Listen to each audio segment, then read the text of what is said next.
All right, hello everybody. Doing a bit of a unique event today. Today I'm doing a WotC sponsored M19. I guess last week it was supposed to be a preview stream for limited, but now it's moved to a constructed one because it's happening after the sets come out. So WotC has given me an account with like every card in existence, and it's just go to town. They've also given me some beta codes to give away for the zoo for those who want to try out Arena if you're not already in the beta. I'll be posting those out throughout the stream.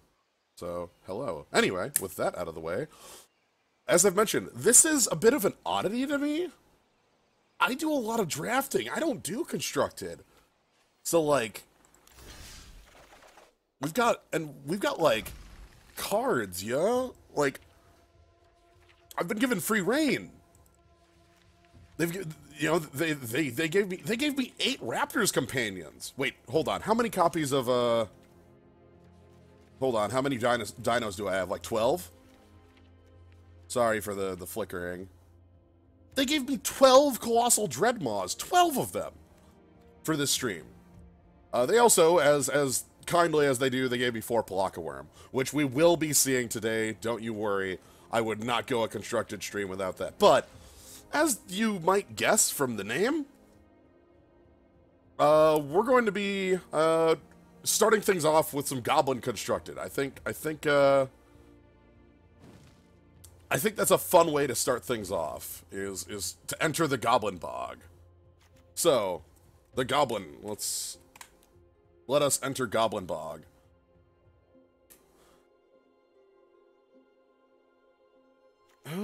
Okay, so the power of Goblin in Standard right now is obviously a lot. The most powerful Goblin in Standard is currently Goblin Chain Whirler. Sure, acceptable. That's reasonable. It's fine. But some old standbys still exist in Standard. Goblin War Chief was the card that created an archetype way back in the day, and a friend of theirs, Siege Gang Commander, is right around here. So, that's going to be sort of the basis of our deck. We're going to go ahead and create a machine that gets to throw goblins at our opponent for damage. To that end, we'll also include some Goblin Trash Masters to keep the goblins rolling. We need some cheaper goblins. So my favorite for that purpose is going to be the Goblin Instigator. Goblin Instigator makes another 1/1 red goblin when it comes into play. Perfect. That way we can have multiple goblins to throw with the Siege Gang, and they get bigger here.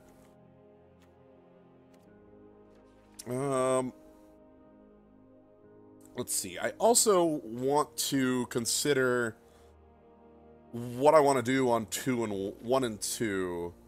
I have access to Swab Goblin, or the Swablin, as they are known. Menace Goblin, Wily Goblin. Wily Goblin would be interesting for mana. That'd get us to Siege Gang quicker. Okay, no, I've got an idea. Let's put in the Wily Goblin, and let's put in Skirk Prospector. Now, Skirk Prospector was also a reprint from an older, from the same era as War Chief and Siege Gang. Skirk Prospector says, sack a goblin, add a single red to your mana pool. We're going to use that to power out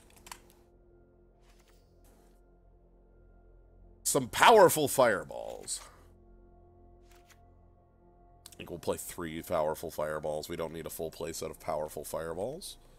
I'm also going to put in some lightning. What sort of lightning do we want? Ooh, actually, this is a good question. So we have. I want to include lightning. I include like Hand of Keranos lightning or Goblin getting destroyed lightning. I mean, Lance is gonna run 22, so we can cut some of these down. Turn off the auto land suggest. This wants to be pretty low to the ground.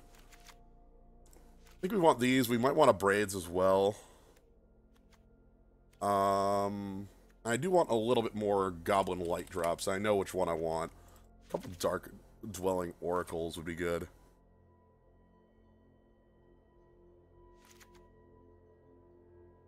Banefire is an old reprint from an era where the number 5 mattered a lot for Naya in this time.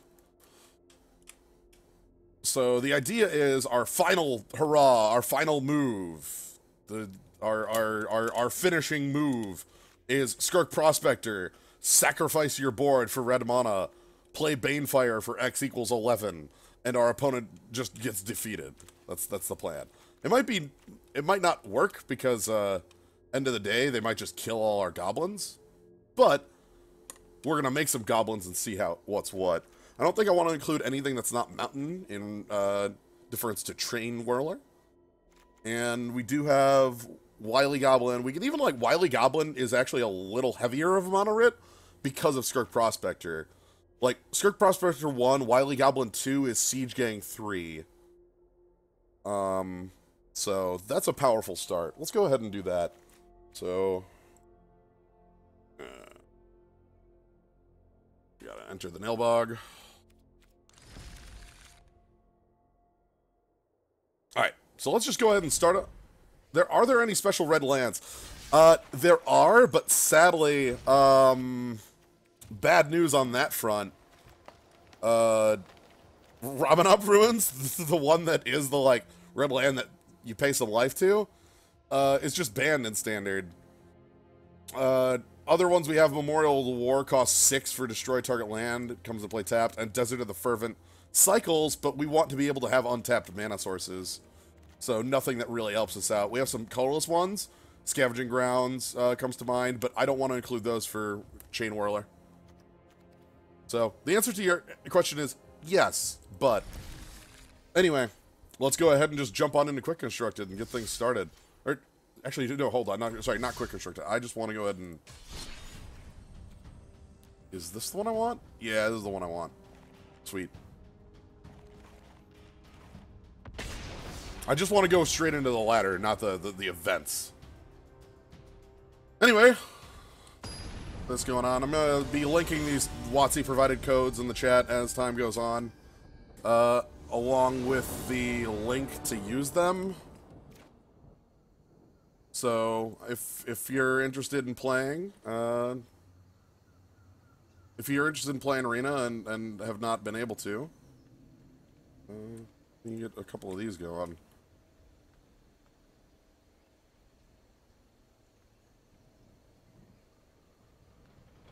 Okay. I don't like double... I might want to down Banefire to 2 the moment I think about it on here. Let's go ahead and keep this, though. So, Dark Dweller Oracle is the last goblin I added. I didn't talk much about Dark Dweller Oracle. 1, sack a creature, exile the top card of your library. You may play that card this turn. And we can end our turn. We're not going to be sacking Skirk Prospector to do anything. So, yeah, this is Slionine preview.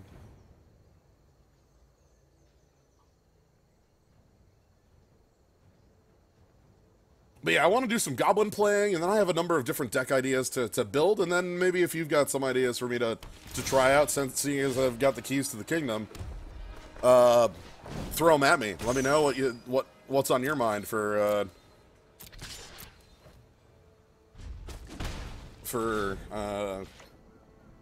deck. Skirk Prospector is part of an infinite. Okay, whenever a creature enters the battlefield under your control, gain 1 life. Alright. So they are life gain with a lot of tokens. Memorial to Glory and Duplicate. Oh, hey, here we go. So Goblin War Chief, the power of Goblin War Chief is twofold. Does any kind of mill plan exist in Standard right now? There's the Hopes and Prayers Fraying Sanity Fleet Swallower one.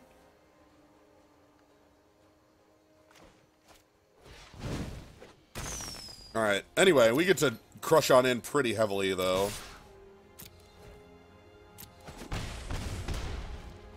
Okay, 14. So War Chief makes all of our goblins have haste, all of them cost 1 less. Which is a real good place to be. It means that anything we draw is playable. Ooh, start. Create 2/1/1 white warrior tokens with vigilance. Okay, and then they gain 2 life off that. And then finish from the grave is sack a creature, destroy target creature. instant speed on the start, but finishes sorcery. Okay. I think...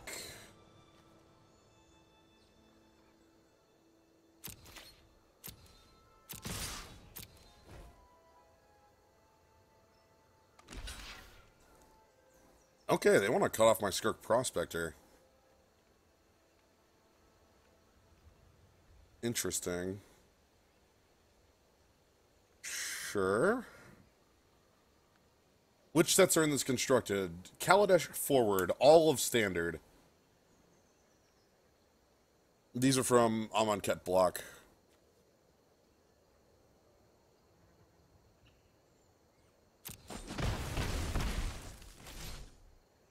Okay. I'm gonna pass here. Yes, this is constructed. The entire event is constructed. Hence the title of the stream. M19 constructed.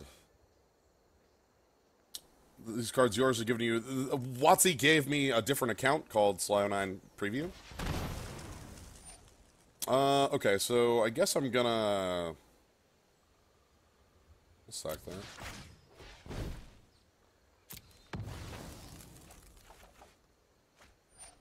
Rip. Blast you in the face with this. Goodbye, Goblin War Chief. It's just this turn.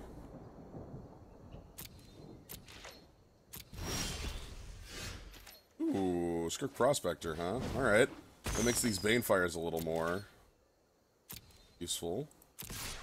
The thing that's a bit of a pain for us is dealing with just the like amount of life gain they're going to have if they're playing Ajani's Welcome. You know, playing something like Regal Carkle on 5 here would be a really strong... Ooh, Rite of Belzenlock is a way to gain some life as well. That puts him in the 9. Let's go ahead and take the end. Oh, that's why I did that turn there. The Trash Master's here! Yes! It is all thanks to Trash Master.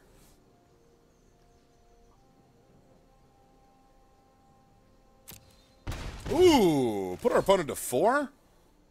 Oh dear, okay. So opponent's on 4, they're gonna go up to 6 with Rite of Belzenlock next turn, making 2 0/1 tokens, gaining them 2 life. I can Banefire for 3, 4, 5, 6. I guess we'll see what we can do here. We might be able to Banefire our opponent out of the game with certain draws. Whenever he casts an aura. Sure. So that puts them to 7, which is a little above our reach. Do they maybe have some auras or things? Ooh, lifelink. Okay, okay. And then it also makes a token, a lifelinking token, mind you. I might have to... I think the play here might be... Banefiring SRAM for 3, all out my opponent, and then see what happens. Right? Like, get this out of the way, swing in, bring our opponent down, they get to make this demon that demands they sacrifice creatures at their upkeep, and then hopefully we can just work around it.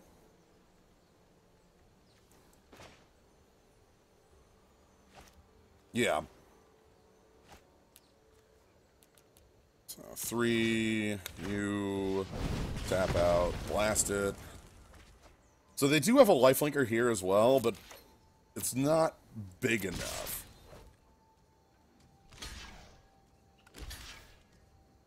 Okay, so we get all these 0/1s out of the way. That means their demon is going to ask them to sacrifice things. The Trash Man.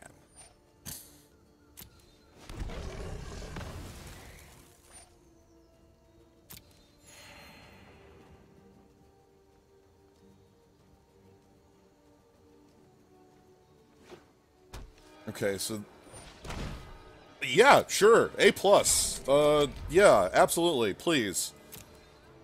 I'm very happy with my opponent choosing to lose life at this very moment. Like, right now, the Memorial of Glories can gain them 2 life, but they can't use it. Okay. Tutor a vampire. Tutoring a vampire means that they can go grab some sort of life link or life gain.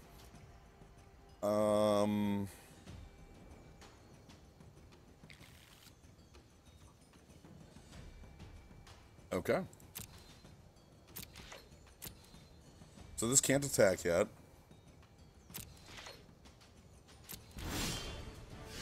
Alright. So we've got Banefire for 7. Our opponent's at 9.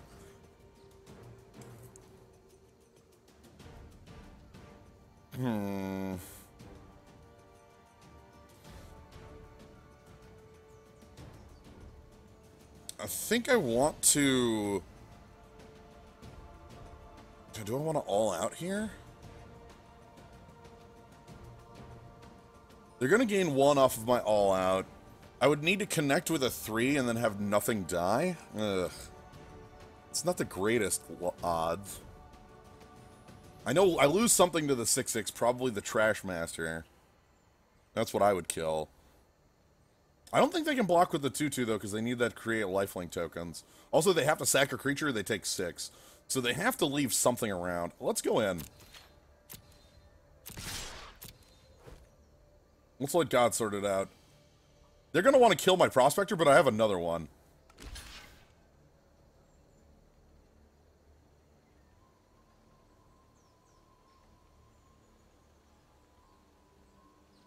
Oh, you're taking 5, huh? Alright, I have very bad news for my opponent.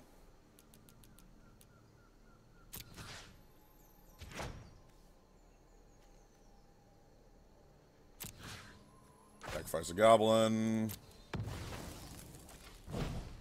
Sacrifice a Goblin. That one. And then give them the Hadouken. And Blasto! The system works.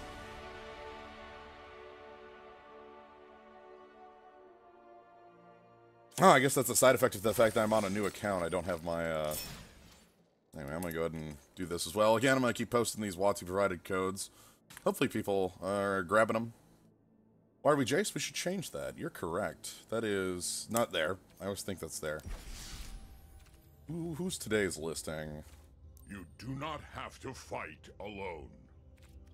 I battle for the forces of good. Okay, Zordon. Sure, I'm in. These codes are beta access codes for Magic Arena. They get you into this program if you go to mtgarena.com. So, all right, I want to make a quick adjustment to the deck. There's one thing I realized I want to change, and that's a couple of the Dark Dweller Oracles need to become Goblin FTK. I get the feeling that they gave out 10,000 codes, and there's not 10,000 players looking to play. But we'll see how that plays out. If you are interested in playing, it's you can check it out though. It's definitely worth checking out. Is competitive play any different? I don't know if that's best of 3. If it is, I'm gonna feel like a fool. Double cast. Excellent. So we're gonna try out some more goblins. I'm gonna give each of these decks about 3 or 4 games, and then we'll swap on to something new. Because I want to try a bunch of things today. Maybe 3. Let's say 3.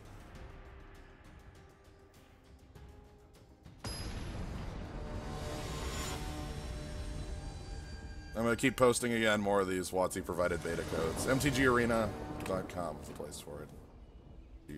Arena. Ooh, here we go. Check it out. Goblin War Chief and 3 lands and a bunch of goblins. It's Dark Dweller Oracle and Instigators, which is great. This is a pretty good combo. Dark Dweller Oracle lets you sack a creature, draw a card effectively for that turn. So, liking this, we can fight a Comic Critic. No Goblin.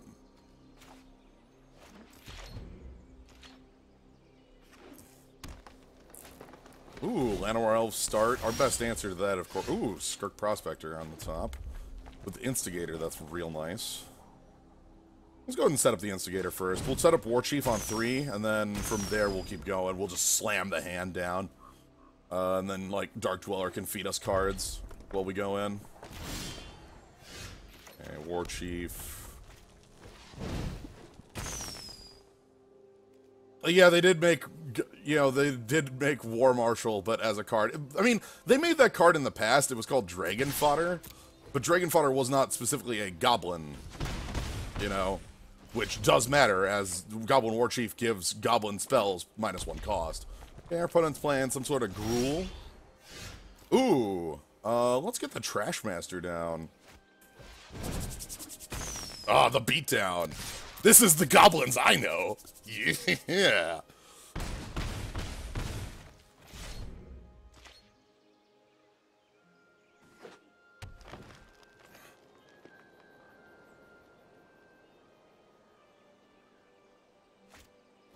Ooh, okay.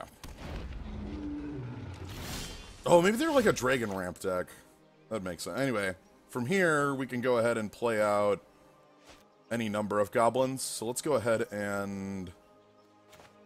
we want Instigator. I want Wily Goblin. I want Skirk Prospector. And then Fireworks. Every time, Fireworks. And then I can sacrifice a Goblin token to upgrade a Goblin token into a Dark Dwelling Oracle. And then I can attack my opponent for 20. Oh, it's 19? Oh, that's not 20 at all. Goblins!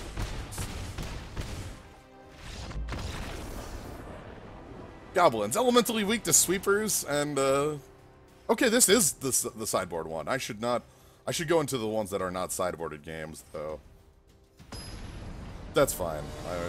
That is... so, yeah, the competitive ones are best of 3. They do have a queue for best of 3 now, so... excellent. Glad to hear that people are making use of the codes. I will be posting those WotC provided codes throughout. Again, this is... I'm playing on a WotC provided account. You can see the little line preview. This looks fine. The more I play this, the less I want the 3 Banefires in here. I want, like, 1 Banefire. But this is a little slower. It doesn't have the War Chief, and hands without War Chief are always slow. Is there a friend system in this? Not to my knowledge. I'm gonna keep posting these codes, so I've got enough of them around. So Skirk Prospector. I might use Prospector to play Trashmaster on 3. If I have nothing else to do on 3. If I use my Lightning Strike on, like, a blocker... ooh, don't Sweltering Suns or something. Ooh, if they have sweepers, I might be on roasted. Ooh, ramp. Okay, okay. Again, it is in beta, which is why a lot of the features you might expect like that don't exist. But it's also strange, as you say. I'm gonna go ahead and... yeah, we want to sack this one. Check out this goblin. Look at that. Token creature. What? Hold on. Yes, token creature. Goodbye, token creature.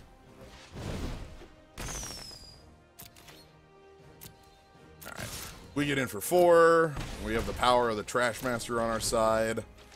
Everything is fine. Okay, opponent's on 5. They probably get to play some dragons or something big.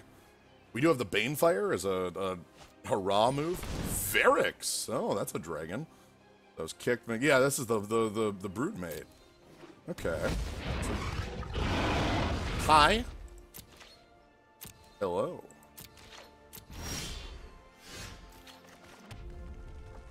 What do we want to do? I don't want to Banefire it. Kind of want to attack around it. We'll do this. If they block, we lightning strike.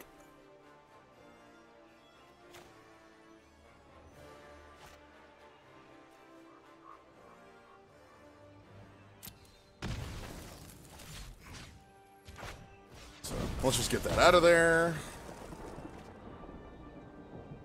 We're slowly building up a powerful Banefire. Right now it's at 7. We can probably go a little more over the top if needed. Volcanic Dragon. Alright, so our opponent is dragons. Many, many dragons. That 4/4 is probably hanging back. If that attacks, we, I think, win on the spot. Ooh, they don't know about the power. Again, this is the trick of Banefire. Oh my god, and Siege Gang Commander. Oh, nice. We don't have haste on this, but... So, 1, 2, 3, 4, 4, 5, 6, 7. So check this out. Opponent's at 15.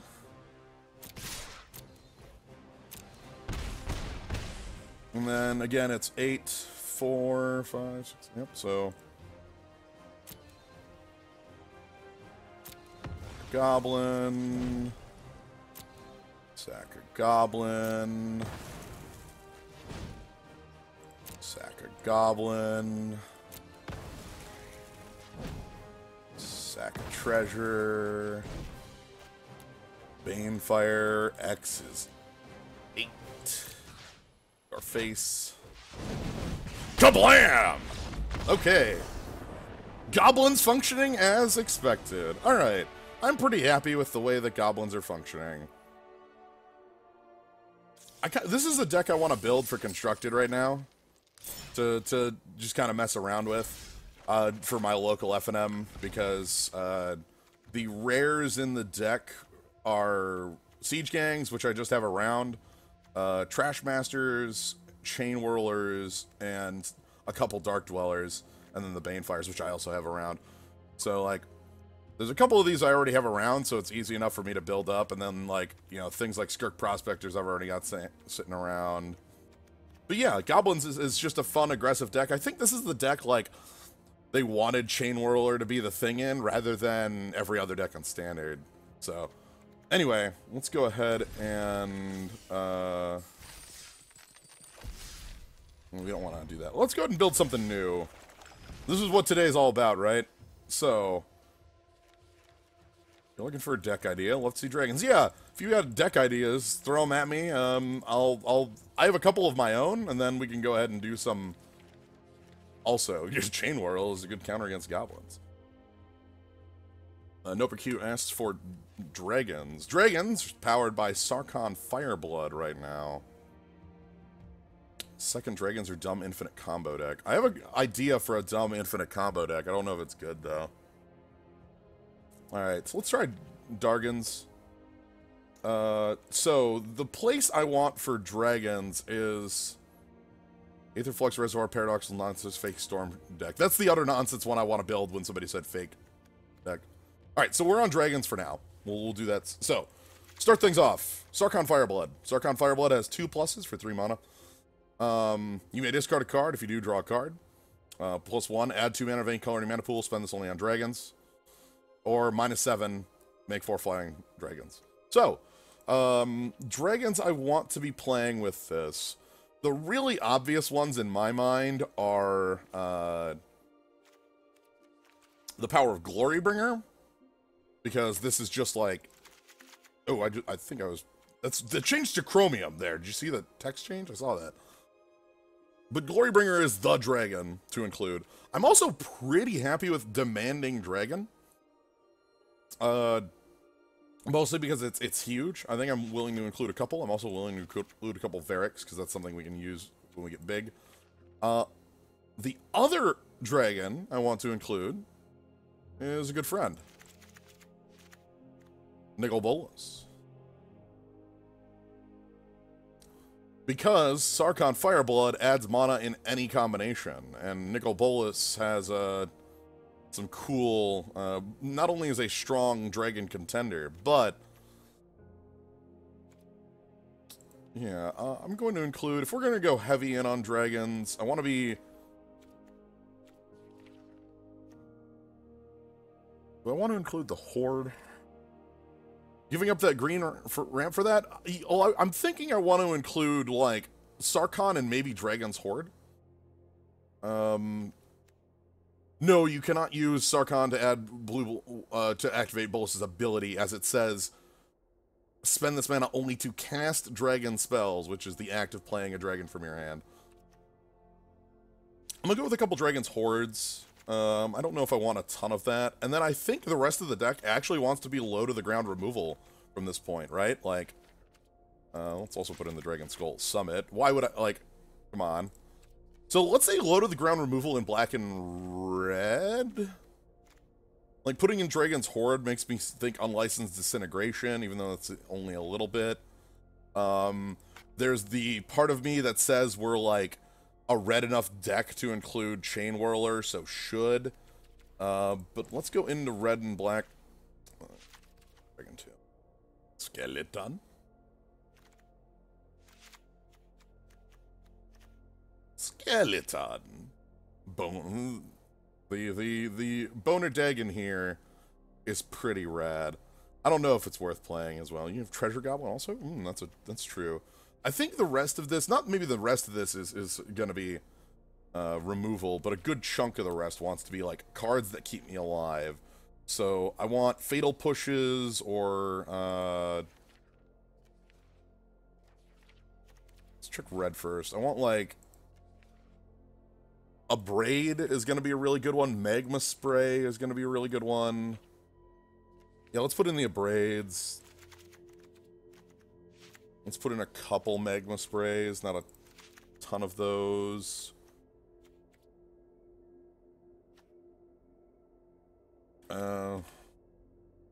Continue posting these. These are WotC provided beta access codes for Arena, if you're looking to... Red Sweeper. That's actually reasonable. I have access to everything. How bad does... Yeah, we basically ignore, Name of Sweltering Suns here. I just said it aloud, didn't I?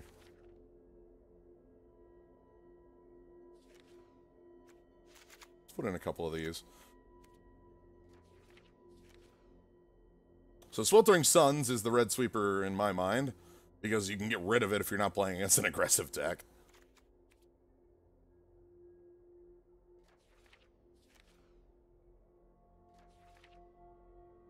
What else could I use for... A couple of Captain Lannery works with the dragons as well. And then I think the last couple want to be... Let's say Cast Down.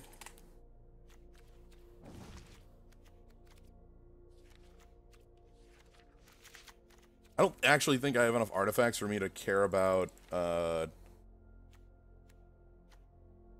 Bolus Planeswalker, dang.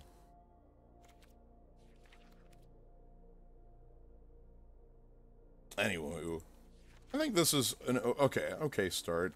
I'm including the Boner Dagon because I find it funny. Treasures for ramp. I think this is the amount of lands we want. Let's take a look at lands, by the way.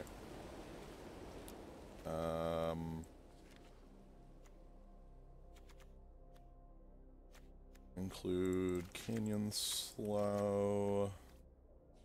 Gonna include a couple Drowned Catacombs.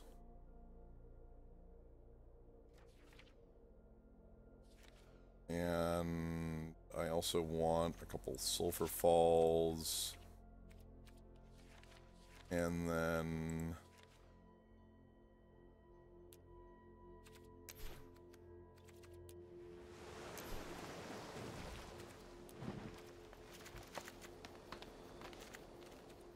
Aether Hubs. Okay. That should be alright. Spit Flame. So Spit Flame picks up. Captain Lannery Storm is in here for the treasure aspect. And then we have like Mega Spray, Cast Down, or Braid for early removal. Chandra would make a decent addition to this too, wouldn't she? She has ramp. Not in lands.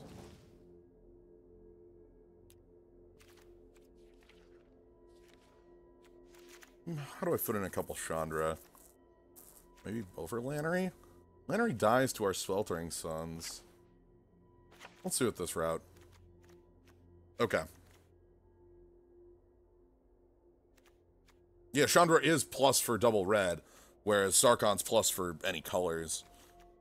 Okay, I might want more Demanding Dragon, but Varix is in those slots. Anyway, let's go ahead and see how, any other changes we want to make on this?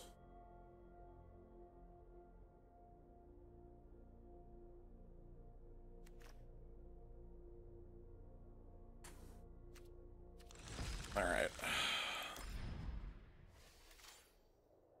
So let's go ahead and jump on in. We want to go into the free play, and we're going to give a couple runs through, and afterwards we can evaluate what changes we might make. This is, of course, you know, off the top of my head, not looking at and evaluate. Red the black. Oh dear, the mirror match, huh? Excellent. But yeah, again, that's off another one of those WotC provided codes. Just kind of go down the list. If you want to jump on Arena, you can always do that. There you go. It's a rare draft.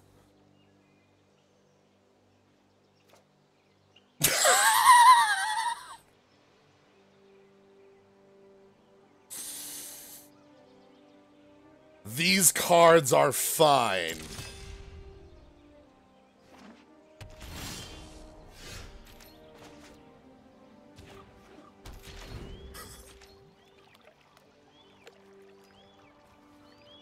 Cool thing, interaction here. Canyon slow. There's a swamp on a mountain, so Sulfur Falls enters untapped.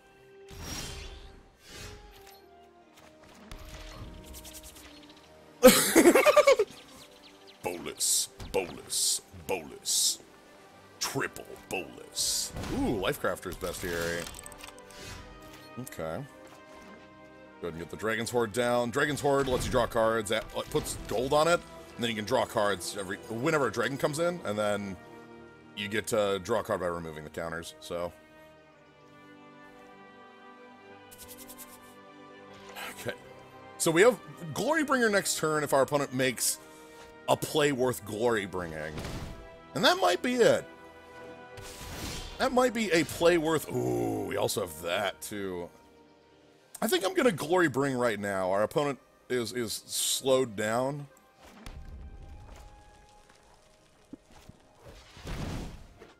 And getting them out of the way, like, Howler's well worth killing. Blast them. So yeah, our Dragon's Horde will refresh us on cards. I'm actually really happy about the Dragon's Horde in here. Their refresh is the Lifecrafter's Bestiary. A similar style of card. They get the Scry 1 at the beginning of their upkeep, and then when they cast a creature, they can pay a green to draw. Okay, they got their 4th land after that Scry down. They're probably gonna, like, cast down? No, that's bigger. Chandra! Okay. I do not have an answer. Over here.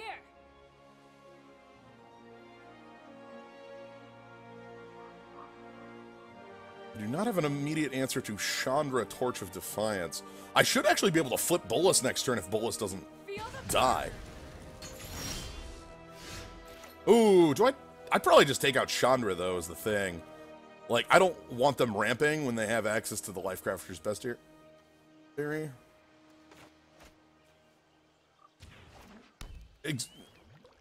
What does Exert do? Exert is, it doesn't untap next turn if I exert it, and then it has some benefit. So Glorybringer exerts, which is the doesn't untap attack, for 4 damage to an opponent's creature. So we're going to just go ahead and take out Chandra as normal. Our Dragon's Horde is building up. Oh. Hey, watch it. Bolus. And we have, we also have the Boner Dagon at our command. I'm excited by dragons. So Bolus, when it comes into play, opponent has to discard and then has a lot of text here. So I think we need to start picking off our opponent's cards. They've been missing land drops, which means they're holding real spells. I think next turn is a Bolus turn, unless something really different happens. I will continue to call this the Boner Dagon, and nobody can stop me. Ooh, grow. Oh, they were waiting for 5 on that, weren't they? Maybe they have a cast down to make this work. Sweltering Suns. Alright, so let's go ahead and draw off Dragon's Horde. Okay. Can't play that this turn.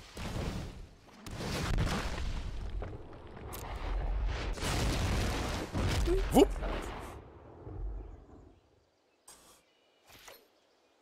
And we get the normal hit. So Bolus's ability. I can pay 7 to flip Bolus into a Planeswalker. And Bolus as a Planeswalker has +2, draw 2, -3, 10 damage to a non-player, -4, pick up a creature or Planeswalker from a grave, -12, exile all but the final card in our opponent's deck. So after you draw 6 cards, you are allowed to win the game. Ooh, they discarded Grun, the Lonely King. Skin Witch, which I guess they're using just to draw.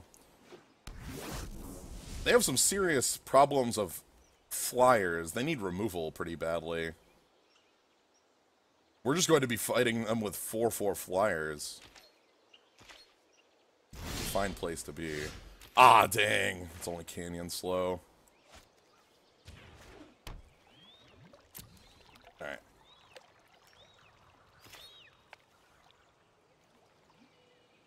Are you able to have Planeswalker Bolus and Dragon Bolus? Yes.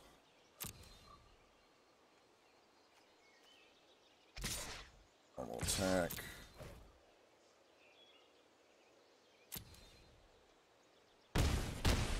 And let's play the Boner Dagon. Yeah, this is the Ravager, and the flip side is the Arisen, so... Hey! Oh, I love it! It's so cute! Oh! What a good skeleton! This is actually a dragon skeleton, by the way. That's maybe the best part about this card, is that it's dragon skeleton.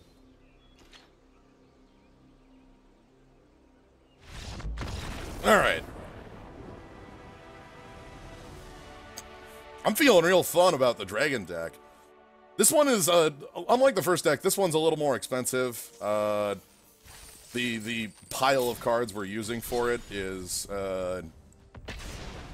you know, a lot of mythics. We have a lot of animations when we do things.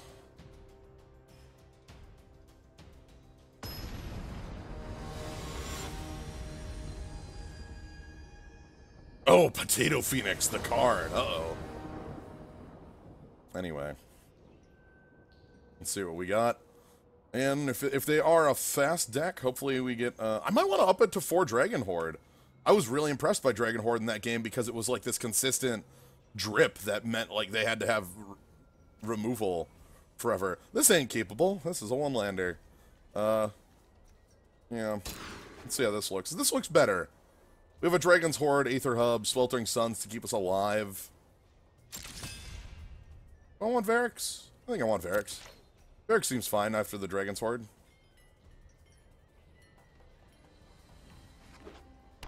Okay. Minister of Inquiry. Uh-oh. Uh-oh. Well, on the plus side, we do have some anti-mill tech in our deck in the way of the Boner Dagon.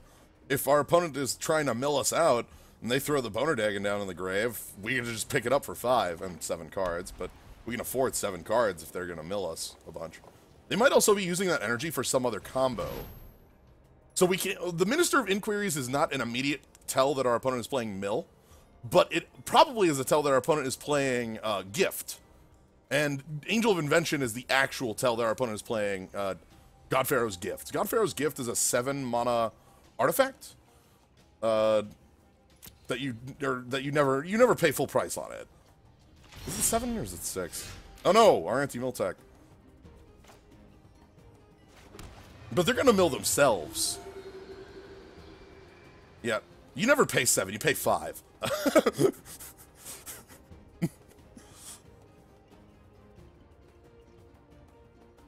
let's get some energy. But the point is that it lets you eternalize creatures from the grave you remove them from play and get a copy of them that's a 4/4. So like you get an Angel of Invention that's a 4/4 base with haste at the beginning of combat. And so it's a lot of like, you need some sort of, and here it is. Here's Godfarer's Gift. So Godfarer's Gift. At the beginning of combat on your turn, you may exile a creature card from the graveyard. If you do, create a token that's a copy of that card, except for it's 4 black zombie, it gains haste. They also have a bunch of removal and some filter, probably like Champion of Wits and Chart of Course. Strategic Planning's pretty good for it too. There's Champion of Wits.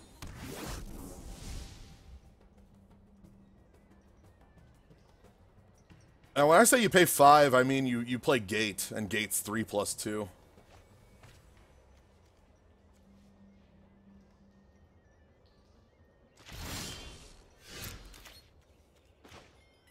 Alright, let's get the Dragon's Horde down. I don't want to Sweltering Suns this. What I do want, I think, is getting Chandra down. We'll see. Getting Dragon's Horde down is nice right now. Boner Dagon would also be good. Minister of Inquiries is going to be do their final mill. Let's see what they got off that.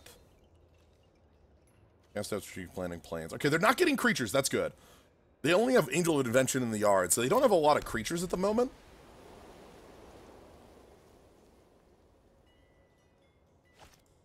Hey, they are playing the Refurbish way of getting back in. The Refurbish is the other way of getting back in. Refurbish is return target artifact from your graveyard to the battlefield.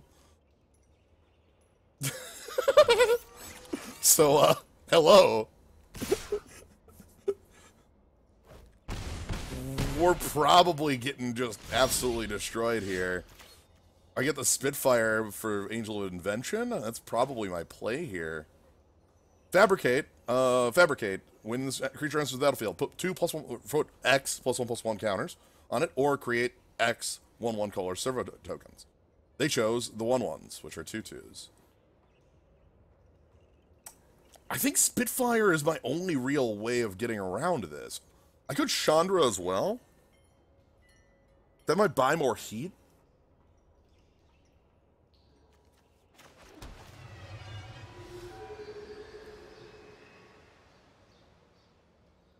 I think I'm gonna have Chandra buy some heat. God, it's not a lot of heat, though. Spitflame, we get to recur next turn off of playing Varix. That'd be okay. Yeah, we can't kill anything.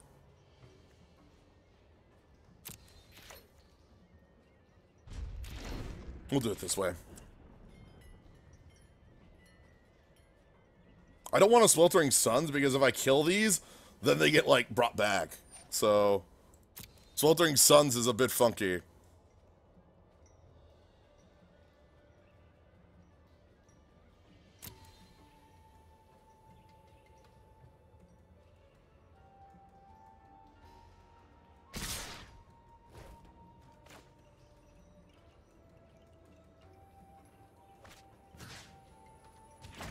Yeah, we need a Braid off the top very quickly to deal with Godfarer's Gift.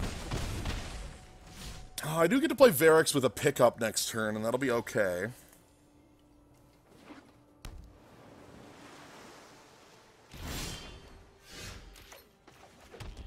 I can play...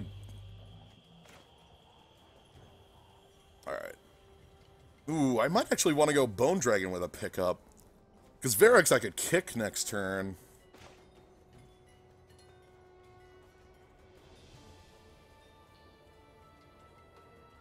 But if I do Varix with a pickup, then I would get the Dragon's Horde card, and I think that might be more important, so I could dig to try to find a Braid. Let's do it that way.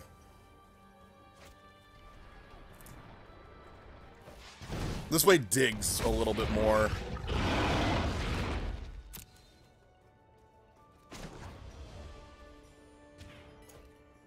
Okay, red. Yeah, I'm gonna try to maximize Dragon's Horde usage. Because if we can find a Braid, that really fixes this. I can Braid this, and then we can kind of get back into this game. Another Champion of Wits, huh? Oh, that's probably going to put something real dangerous in the yard and probably kill me. High chance that kills me if they put another Angel of Invention in the yard. Let's see what they get. They've been low on creatures. They have none in the yard at the moment. Minister of Inquiry is another Godpharaoh's gift, so they're just going to get a 4/4 Minister. Oh, unless they're just going to keep drawing. They find that angel, I'm dead on the spot. There's nothing I can really do about it. Nope, okay.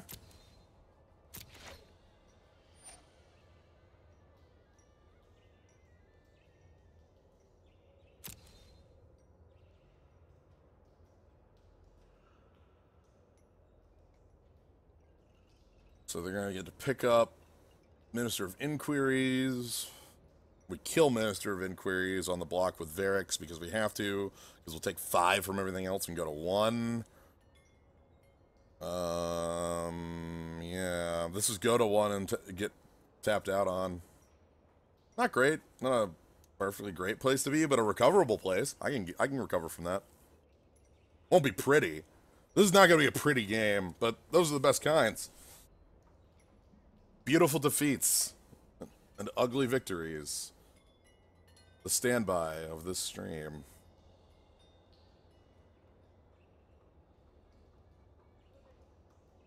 I'm going to put another code in the chat while I'm waiting. These are the WotC provided arena codes, mtgarena.com, if you aren't already in this and want to jump on in. That's a long-ass rope. This is 30 seconds, and when it hits the top, this 1x goes to 0, and it goes back to like another 30 seconds. After it hits 0, all it simply does is pass priority. It doesn't lose you the game or end your turn. The rope system in this is very, very forgiving. You have a very long rope. See, so timeout used, now it's back to here, and 0 those.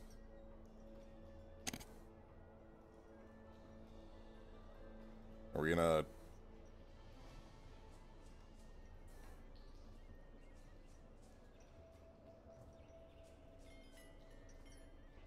To be fair, MTG is often more complicated than Hearthstone. Sure.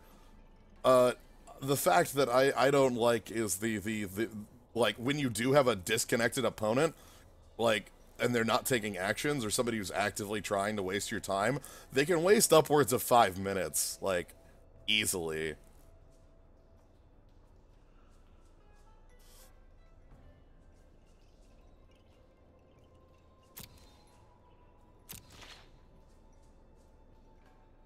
Okay.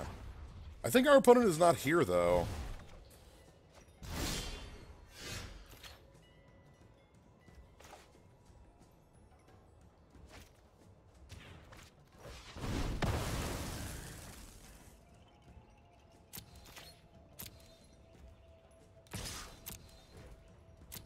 So we got a Spit Flame. Oh, they have considerably sped up that fuse for opponent not being here. That must be a change in the most recent thing. That is not something I recognize. Again, I guess with a disconnected opponent, we're just going to be going to town very quickly. Are they back? They're blinking. Oh no! Stop your arrest. Rip.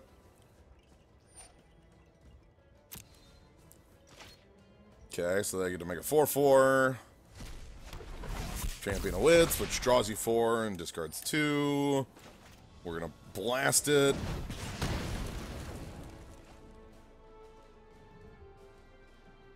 I can't believe our dragon got arrested. So the thing is, the draw 4, discard 2 with the gift is very powerful, seeing as, you know, they'll be drawing into, like, powerful things to recur with Godpharaoh's gift. In their grave right now, they still have another copy of Champion of Wits and a Minister. What they have put down there is, God, another Angel of Invention. It's here! Oh my god! Oh. Destroy target artifact, please. They've probably drawn into another refurb at this point, but I gotta try.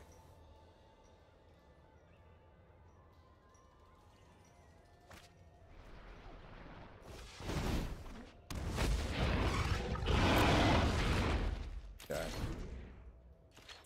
We finally found it, though. So they've drawn over half their deck, so it's very likely they have another copy of Refurbish. Just pick it up. If they don't, though, we're in a decent position.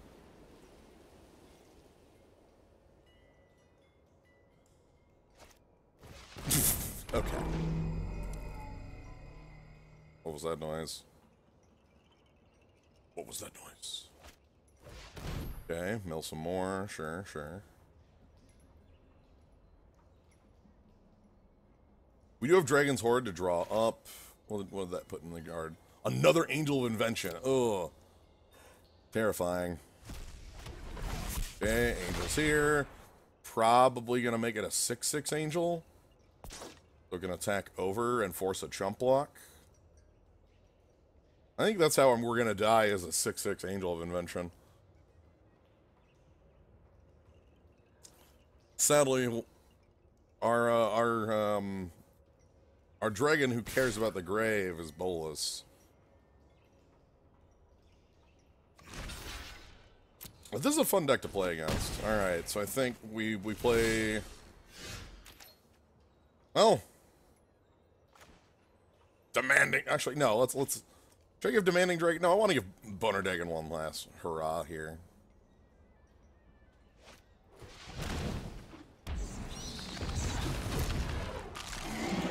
Hello! Oop. Alright. That's gonna be this game.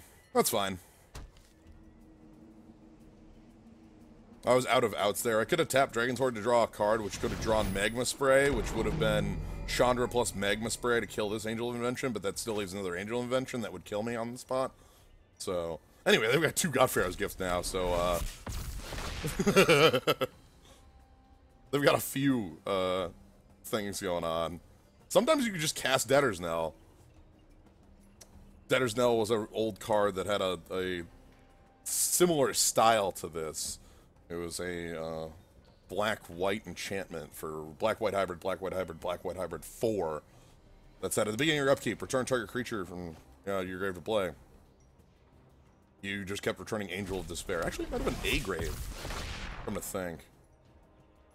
I only used it to you only used it. You usually built your deck to recur it from your own, but.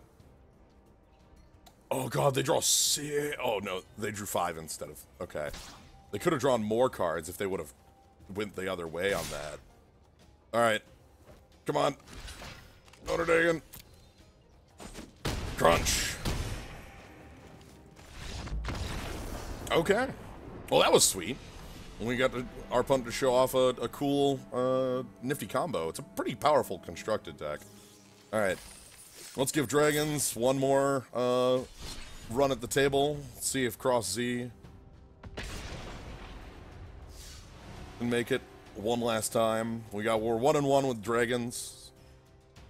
Yeah, fun went to 40. I should post another one of those WotC provided codes. Here you go. I'm gonna keep posting these. I've got a pile of them, so if you're interested in playing Arena here, I've got your back. Alright, Tez. The Mad Butcher. Opponents on the play. Hopefully we get a better 7 than last time. I wanted to, okay, if I was going to make this again, I really am feeling Dragon's Horde in the style we're doing. I also, okay, if I want to make this more of a fun, like, focus on the Dragons deck, I would put in more Dragon's Horde. Also, where's Sarkhan? I know that Sarkhan's in the deck. For constructed purposes, this is a deck that probably should include Chain Whirler. There's no reason not to be playing the Chain Whirler in the mono base we have, which is very easily able to produce triple red on 3, meaning, and it is a good answer to things like Llanowar Elves, Beaumont Couriers, things of that nature. So, yeah. Yeah, we've reached the hour mark. Excellent. At least on the live. The recording, we're probably at 59. So, this looks good. We can cast Bolus. We can cast down. We can cast down. This looks nice. I like the idea of a Llanowar version of this deck because there are so few 2s and our other ramp pieces are at 3. Oh, certainly. That is a perfectly reasonable version, it would probably not include Bolus. That would probably be... I would try to play Palladia's Moors in a deck of that nature if I were building something like that, Calcium Strength. Okay. Hey, Dragon Horde! That is beautiful. Excellent top deck. Because that lets us cast Bolus for certain. If we have to, like, cast down, we'd be off black. Okay. I love Dragon Horde. Hey, double Bolus. Let's get a Braid up. Our opponent looks to be some sort of controlling variant with no plays. Aether Hub makes it enter. Oh no, they're not controlling at all. Aether Hub. When Aether Hub enters the battlefield, gain an energy. Pay energy. Make a mana of any color. Let's tell Death Baron to get out. Alright. Horde. So Death Baron is for a reprint. It's skeletons you control and other zombies you control. +1/+1 in Death Touch. So our opponent seems to be some sort of blue-black skeleton deck. Wonder what sort of backup they have. Okay, getting rid of Fatal Push. Digraph Ghoul. Alright, let's have Bolus come on in, show him what for. Ooh, Aether Hub number 2. I'm gonna spend an Aether Hub here.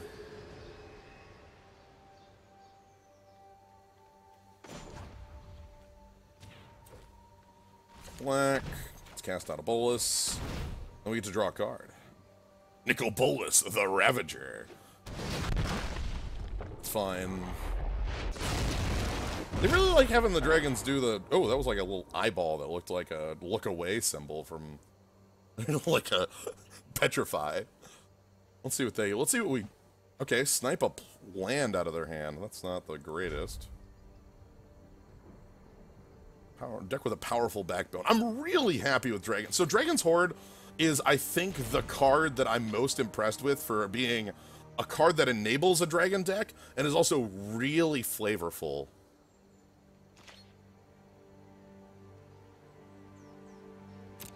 Is there nice dragon in Magic?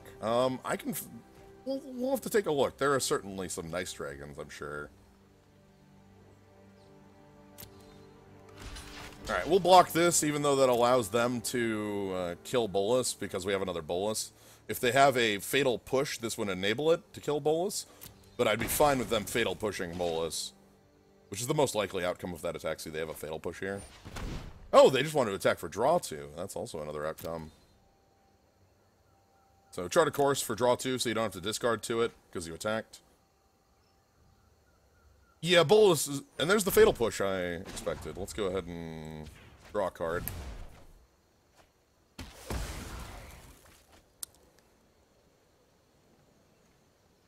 Dragon's Horde draws a card every... Ooh, Festering Mummy. Alright, let's get Bolus down. Hello!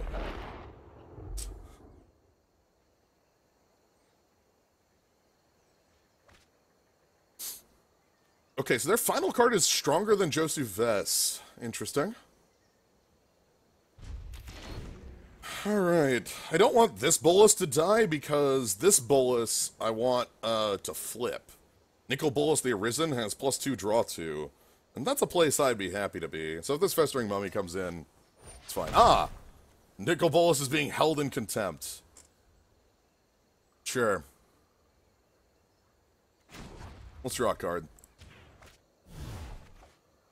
Ooh, Demanding Dragon.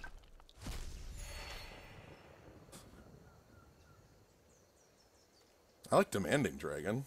Deals 5 damage to opponent unless they sack a creature. I mean, if you can just sack their Festering Mummy, sure.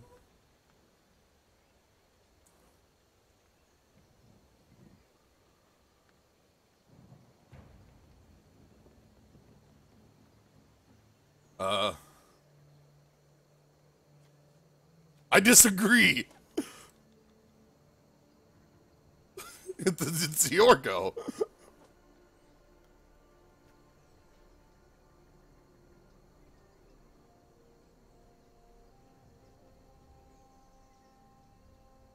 Okay, what layer of Yomi is this?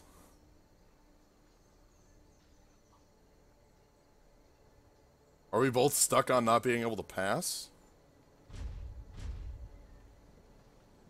Okay, let's flicker the switch. The first ghost of Christmas past. We'll play with the light switches.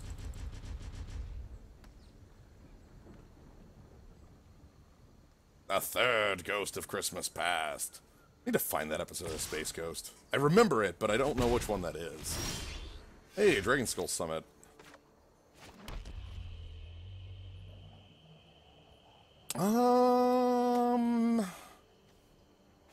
We'll just play a demanding dragon. Hello! I demand you sack your mummy and put a -1/-1 counter on my dragon.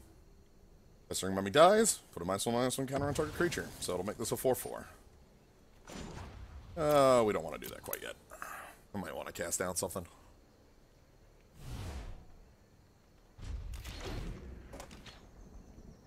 I guess in the middle of this game here. Ooh, another charter course. Just another one of those, them there. Codes. Sure, that's fine. I don't care too much. Wow. Okay, there are a lot of festering mummies. Let's draw some more cards. So the thing is that Festering Mummy, like, this is an early game deck, whereas we're a very late game deck. Ooh. So here's a cool trick. Check this out.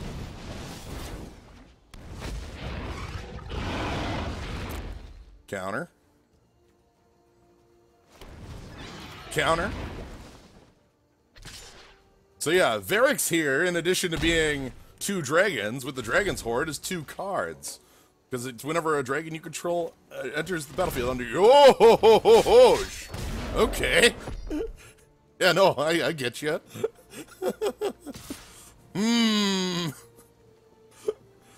That makes zombies a little more real.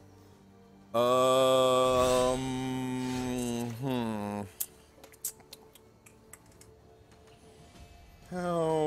do we want to do that? I think we just play a Glorybringer, swing for 16, call it a turn. Let's draw a card. Alright, Glorybringer.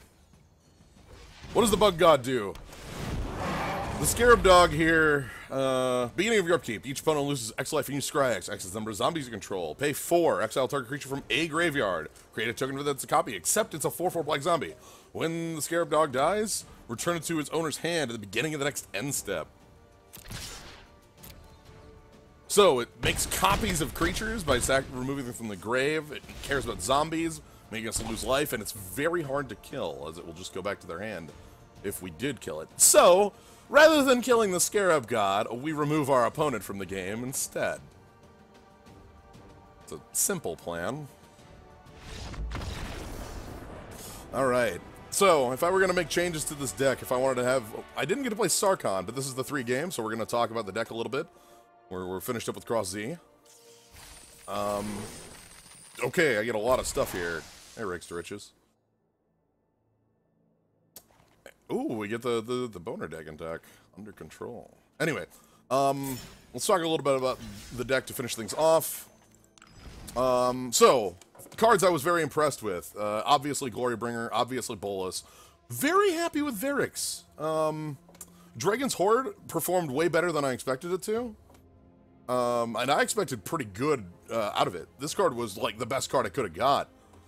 Right? Like, it was ramp, it was card draw, it was... I think this card is maybe being slept on a little bit. I've seen variants of this deck talked about at local shops. People have been talking up Sarkhan for a while. And, you know, there's something to be said about it. You might want to change your removal suite to match things. Spitflame might be a little cute. Might not be necessary. Anyway, I think that's gonna be, that's gonna be this deck's time, so let's go ahead and start on something new. What do we want to move to? We never saw Sarkhan at all. How dire. Alright, anyway, time to move to something else. The only issue with Split Flame is that it's yet another 3, and this deck is overwhelmed on 3s. I understand that. Alright, any other... So, So yeah, I'm happy with Dragon Deck. It's expensive. So, what else do we want to build today? What else can we build that would be something fun? Still got a lot of time. Ooh, demons, Palaka worming. Palaka worming will happen. I don't know if I'll have it happen immediately, but Palaka worming is absolutely on the table. I think there's also like one other worm, right? Oh no, I'm thinking a sifter worm, which was fake Palaka. White weenie still a thing. You know what? I actually like that idea. Hold on. So Jam643D asks, is White Weenie still a thing? And the answer is yes. And there's even multiple different variations on it we can take a look at. I think, though, because we're playing... Anything you can put crabs in. What do we have? I'm going to quick do a search for crab, just for you. Oh, dear.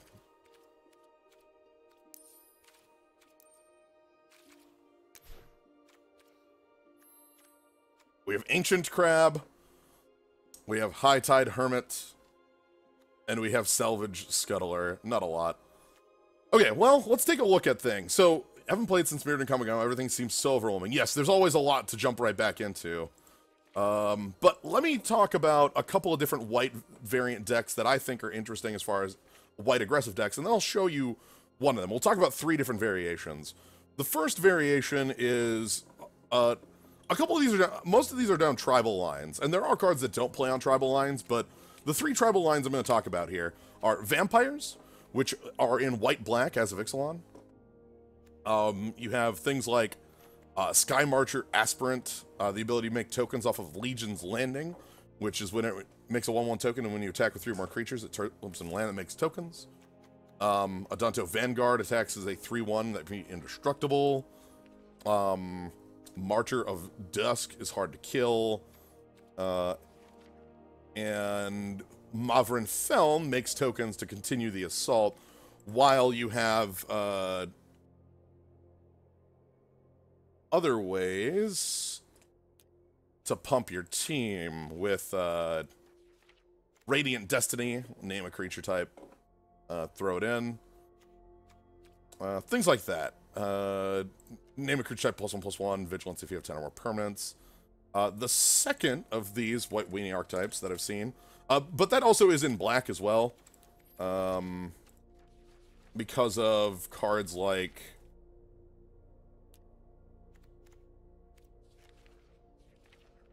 where's the card I wanted to point to that kind of puts it in black? Legion Lieutenant, +1/+1 of your vampires. However, there is another black-white aggressive deck in the same vein, which is Knights. Knights here use things like... The big thing about Knights, the big thing that makes Knights, is a couple cards specifically. We have History of Benalia, which makes a 2/2 Knight, makes 2/2 Knight, and then Knights you control get +1/+1, or +2/+1 and until end of turn. But they also have a pair of cards. Knight of Grace, 2/2, first strike, hexproof from black, +1/+0 if you control a black permanent. Where is Knight of Malice? Which is the reverse. So I think there's something there to be said about Knights. They seem like they've got a lot of power up their sleeve. This is kind of the core I would start with, is Dauntless Bodyguard, Knight of Grace, History of Benalia. There's also, if we're talking about White Weenie creatures, things like Benelish Marshal is a big player in this, because it's a 3/3 that is Glorious Anthem. And if you're familiar with how these decks tend to function, that's a big player. However, there is a third deck that I would consider White Weenie, and because we're playing on Magic Online, it is important for us. Cat Tribal. So Cat Tribal is a deck that was a popular starting deck on Magic Online, thanks to a couple cards in specific. Regal Caracol, which is in the R's, make some cats and such. So it's like Regal Caracol, which gives all cats you control +1/+1 lifelink.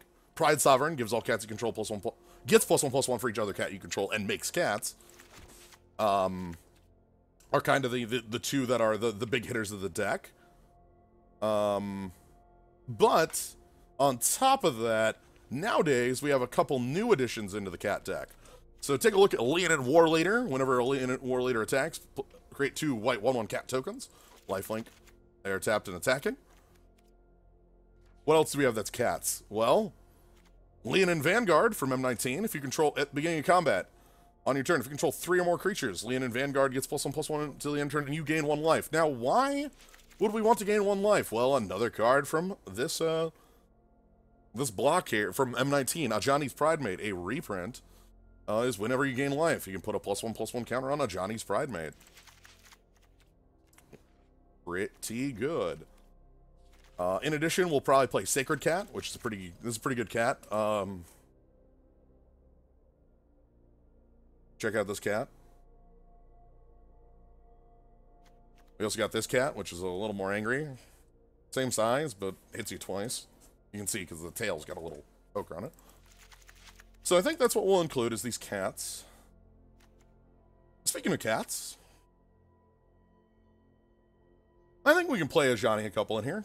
Test out new Ajani. New Ajani here is Ajani, Adversary of Tyrants. 4 mana for 4 loyalty walker. +1, put a +1/+1 counter on up to 2 target creatures. On each of the 2 target creatures. -2, return target creature card with CMC 2 or less to the battlefield. So that's like our Vanguard or our Pridemate. And -7, you get an emblem with make 3 cats. Play 3, I think. Question is, how much green are we playing? There's not a lot of cats in green that I care about. We're gonna play the Sacred Groves. I think from here, I'm actually going to stop looking at tribal things and start looking at just generic things. Also, while I'm in here, I'm going to, again, pass out another one of these provided codes, along with the account here that I'm using, WotC provided. If you want to go ahead and play MTG Arena, there you go. Oh, I know what I want. Hold on, I showed it off. That's not how you spell raid. Radiant Destiny. Choose a creature type. That creature type gets +1/+1 in Vigilance.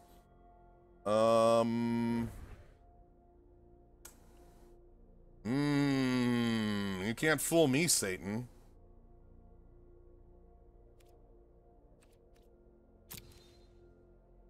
Nice try. You just want to stop the cats.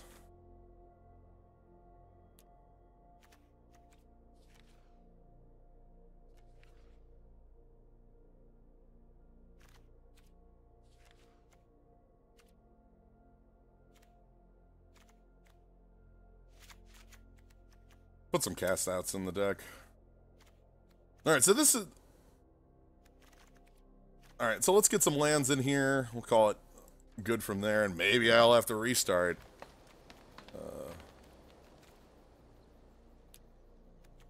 We definitely want to include...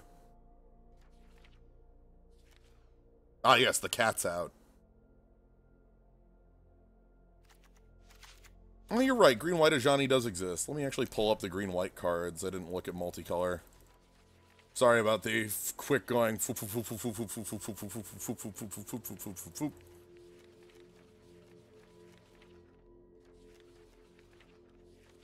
Okay.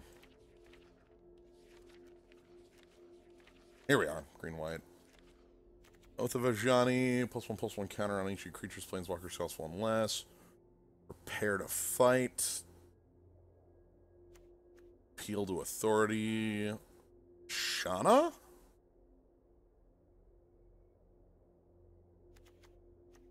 That'd be reasonable.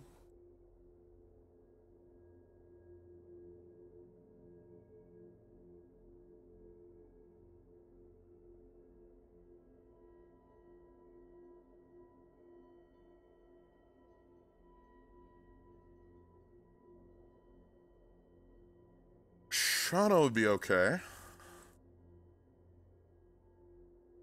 I don't know, though. Like, we only have so much room, and Shana isn't on plan is a problem.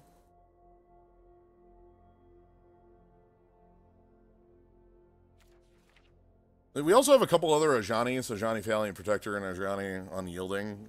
Ajani Valiant Protector is a little too close to... is more of a weird combo card. Ajani Unyielding is a bit more of a powerful one. I think I'm going to try this out as is, though. Alright. Anyway, also, in the meantime, we can go ahead and, I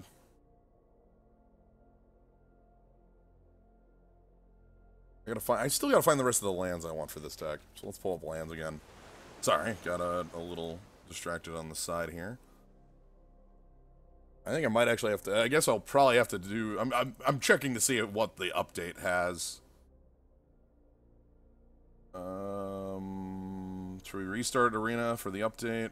Okay, yeah, I guess I'm supposed to restart for this, or else I'm not going to get paired off. So, in the meantime, I can go ahead and, we'll close this for now, and let me go ahead and, take a break. So, this is just going to be me taking down the stream for just a second, while we let Arena update in the background. In the meantime, I can go ahead and post a couple more of these, WotC provided Arena codes, if you're interested in jumping on here. Wizards of the Coast provided a couple of these. If you are, if you go to mtgarena.com, you can jump on and also download an update, follow along. Gold Ring is multicolored cards. Sure. Anyway, after this, we'll go ahead and... Ooh, right. Well, you get to hear some noises. I'm gonna turn on... Yeah. Bum bum bum bum bum bum bum bum bum bum bum bum bum ba-dum ba-da-da-da-da ba-da-da-da-da-da-dun.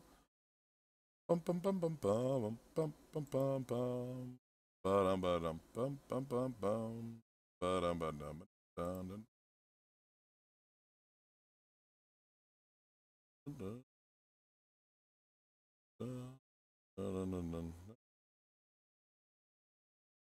No, you mean like setting up a Nightbot command for that? That was something I considered, but ran out of time for. I guess let me go ahead and in that vein. Here's one for you.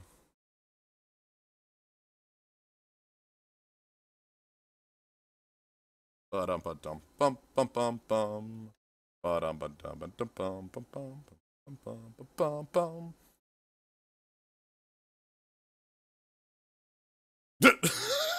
You got to see my background there for a moment. It's a good background. All right, we can turn off all the little friends. But yeah, my background is really good. I'm very happy with it. It was fan art from the Dragon Warrior Monster stream. Liam is a powerful king. All right, but we're back up and downloading some updates. Then we can go ahead and have Cat Stream continue.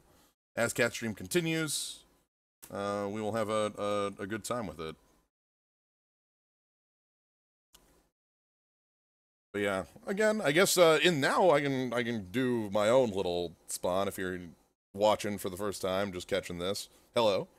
I do a lot of cards and other odds and ends. I think I call them Draculas and Dark Souls as my others. And odd RPGs.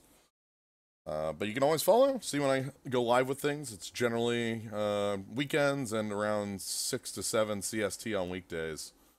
And if you want to support the stream, you can always do that by subscribing, getting access to the cool skull, or checking out the Patreon at patreon.com/Cyanide. But really, quite honestly, if you're here, you're watching, having a good time, you know, that's great. That's what I'm for. Downloading file 1 of 1. So, alright, I really want Cat Stream to go on. That's what I want.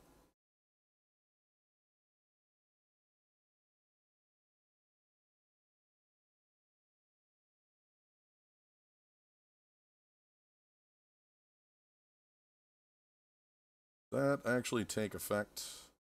Okay, that did take effect. Good, good, good. Alright. Anyway. Stream is back up. We can get in the cat deck.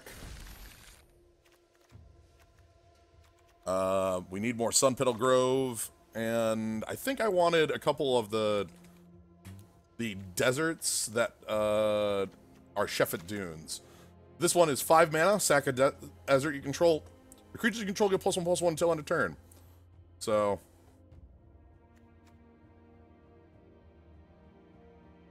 Ooh, Apocalypse Meow, huh? I mean, I understand Apocalypse Meow. That's a strong one. I'm gonna go with my gut, though. Catnoise.wave speaks to me. Alright. So let's turn off Cross Z, get over to Cat Noise, jump on in.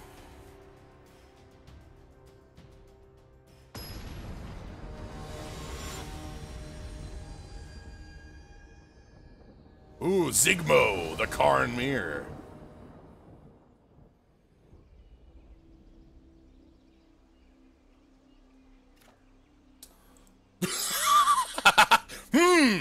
At the beginning of your combat, if you control 3 or more creatures. I'm in.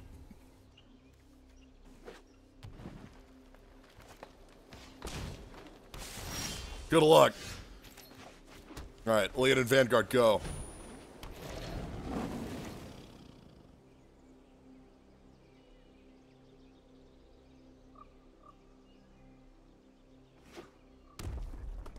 Okay. We're extremely weak to a chain whirler, so let's hope that doesn't show up.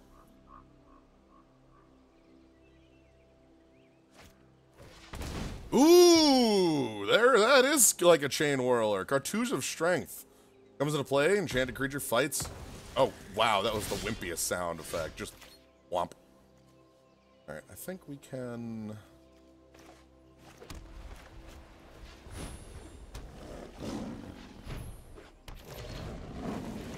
It's like roar.wave. I'm gonna do this for this match here.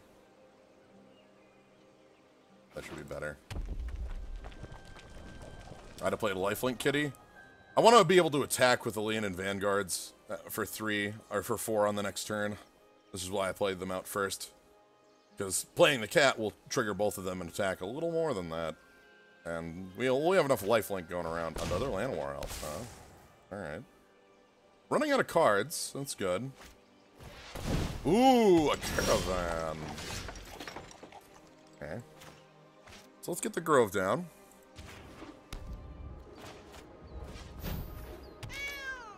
Yeah, Catnoise.wave.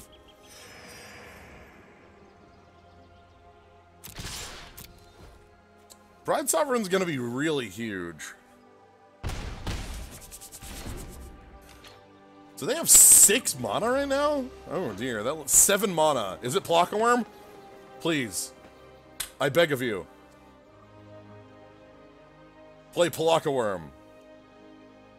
That's all I need. That's not Plockaworm at all. Hey, over here.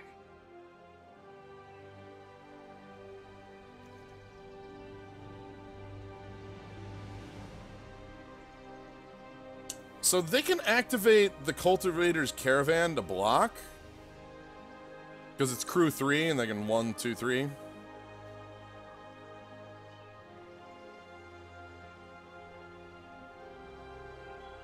We do have a Ajani though, and Ajani can like pump up these Vanguards and then... Today's my lucky day. Oh no! Ajani! After years and years of... Wait, that was an interesting play.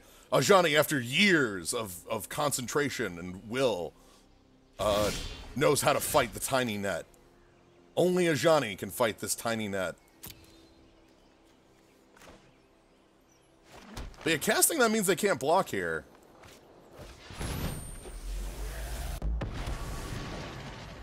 I understand you are in need of support. Hello, my name is Ajani. Alright, I'm gonna...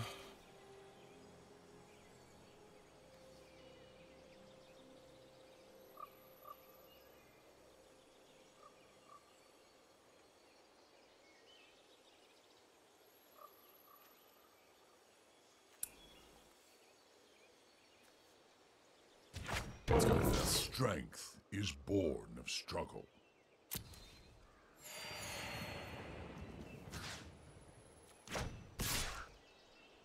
So I can kill Chandra. Actually, no, I can't kill Chandra. I'm gonna leave Sacred Cat back to make sure they can't crackback kill Ajani with this Cultivator's Caravan. Like, the cat can just block.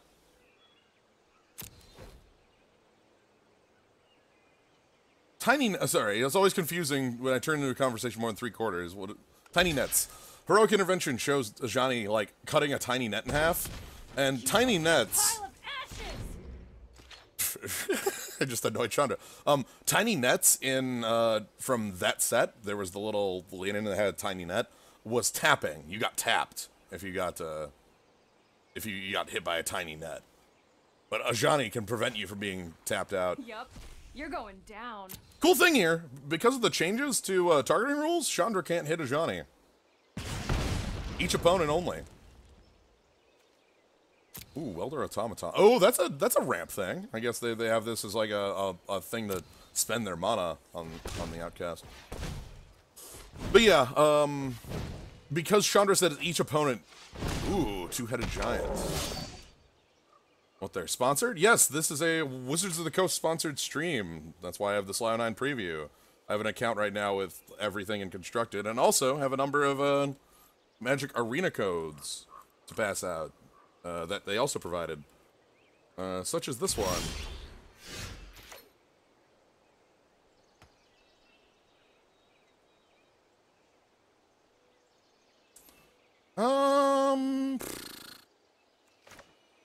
Okay.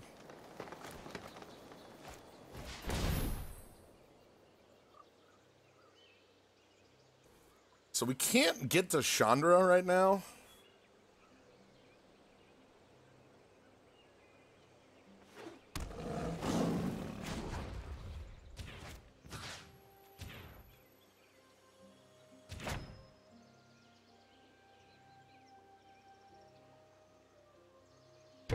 See in yourself what I see in you. Thanks, friend. Oh man, if we can get a Johnny, ooh, I want a Johnny ult. I see we're playing Cat Noise, Wave Deck. That is indeed the name of the deck, Earth Inspire. So I could attack, but they can turn on Cultivator's Caravan. That'll just eat land and Vanguard, so no attacks. Pride Sovereign here is big. +1/+1 for each other cat you control, and you can exert Pride Sovereign, make it tap and not on tap to make 2 cat tokens. So that's our big game here. I think a real play here, though, is Ajani, Adversary of Tyrants, ultimating. Okay. This is gonna hurt. Forest's fine. Again, Chandra can only cast spells, not play cards. That's the difference. Come on, block a worm. No!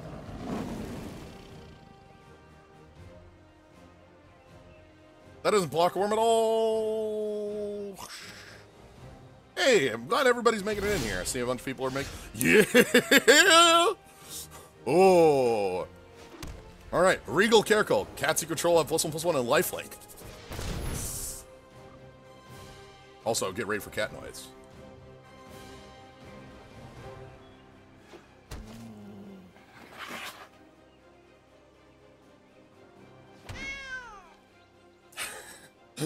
I love Regal Caracol plus. Look how far you have come. Can we prevent Chandra from flame slashing it? Yeah, I think we can do that by killing Chandra.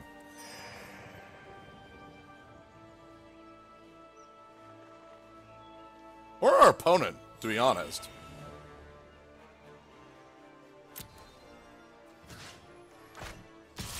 I could attack my opponent for 16.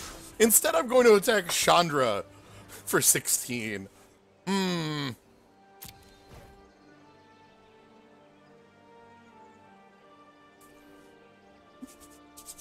Crushing time. Pride Sovereign here is a little big. It has lifelink now because of Regal Carecall. All right. Now you don't. Time to fight fire with fire. Goodbye. Okay, so we're at 40. And next turn I get to ult Ajani.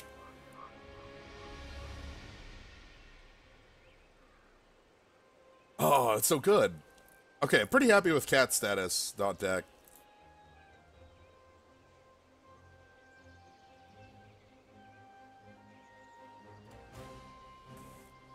So many cats. The biggest of cats. Our opponent needs a sweeper. If they can play, like, Hour of Devastation, that would knock out the board. Because Pride Sovereign would lose all its power and toughness. So, like, they could start a chain reaction and knock out the board if they have something like that.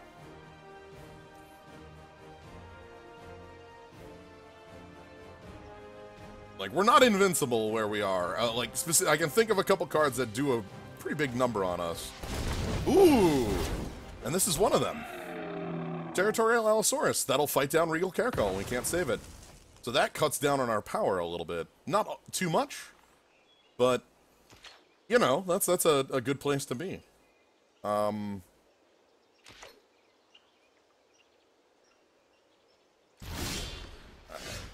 It is time. Ajani, thank you.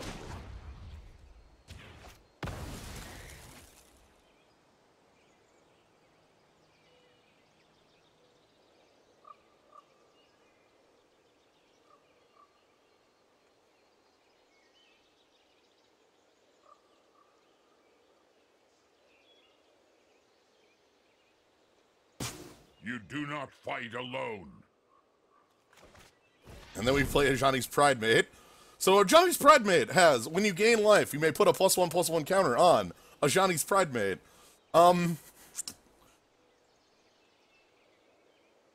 We have Lifelink Cat, Lifelink Cat, Lifelink Cat, make Lifelink Cat, gain a life on combat, gain a life on combat. I think we'll be pretty good here.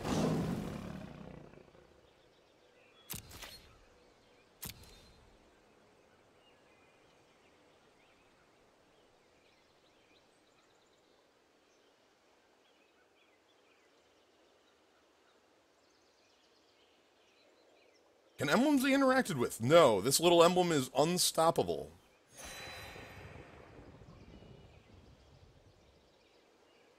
There are no effects in the game that can stop an emblem from existing. You could use cards to make whatever it does invulnerable, or like, for instance, or sorry, to make what it does stop in some way. For instance, this says at the beginning of your end step, create 3/1/1 life and cat tokens. You could disallow that. It is not a permanent. It is not in play. We're gonna go and have Leon and Vanguard get in there. I'm not gonna have Pride Sovereign go in quite.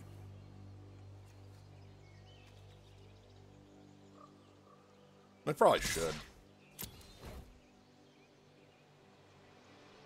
So.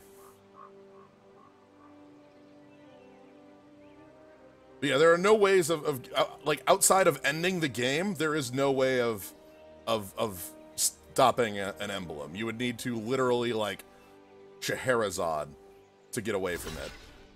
I think they're going to double block to kill Pride Sovereign for good reason.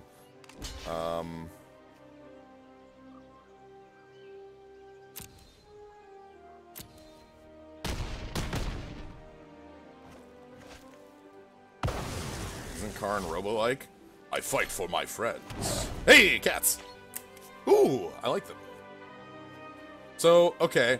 So, this is cat, token, creature, cat. And this is token, creature, cat.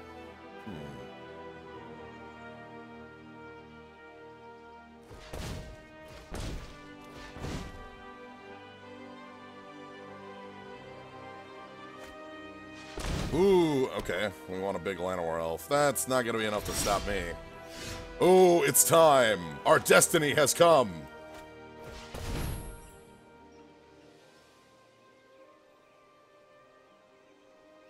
The destiny that caused the game to update. Cat status. Name soldier.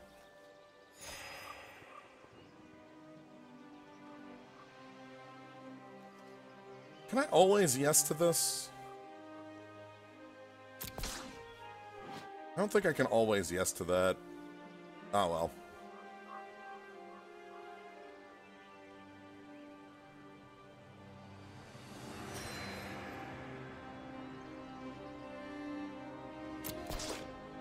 Anyway. We have Knife Cat and Sacred Cat.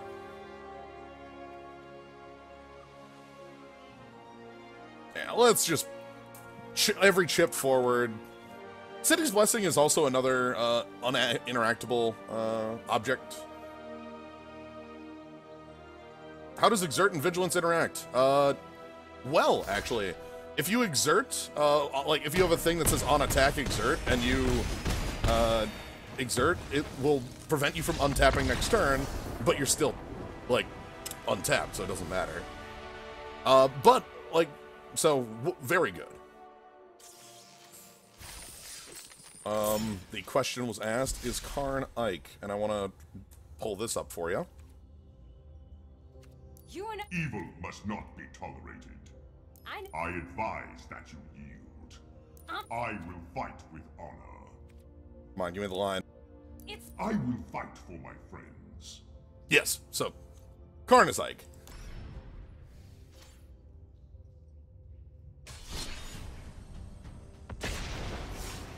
Alright, I'm also going to go ahead and, again, as I've mentioned, this stream has the WotC codes for Arena. This is all constructed today. Which is very rare for me. But when Wizards gives me free reign of the format, I'm gonna take it. I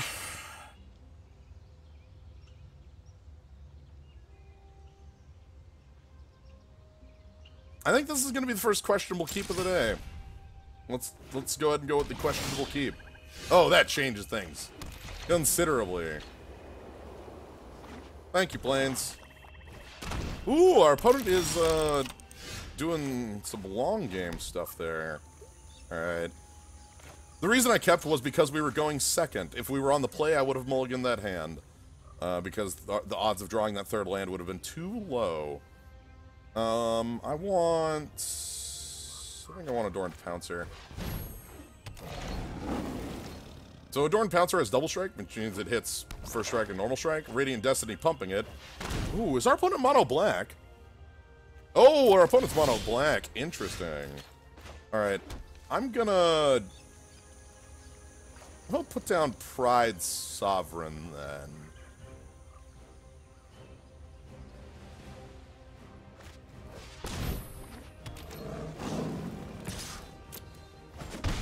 I kind of want to play, so, pop.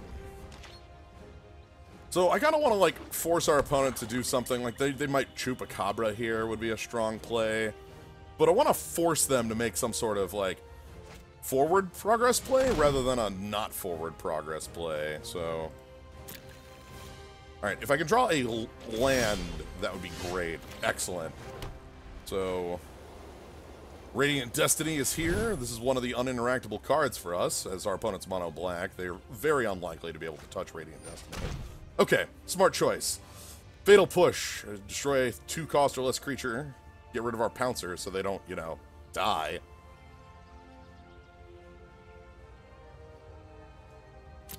Pouncer, though, comes back. It can come back as a 4/4. Alright. So we are going to go ahead and use the Pride Sovereign to make two cats. It will not untap because it exerts it, which is why it is in chains. But the 2/2 cats that it makes both pump it outside of range of maybe some minus spells and give us a lot more when all of our cats have +1/+1.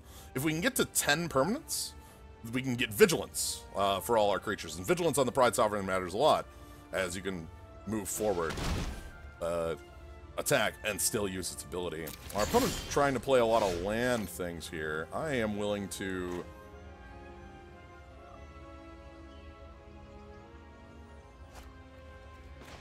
I think I'm willing to go into War Leader here. Or do I want a Johnny?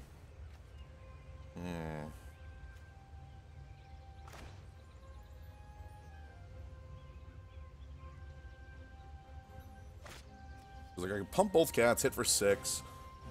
But there's a feeling I have that War Leader's more of a forward progress play on the board.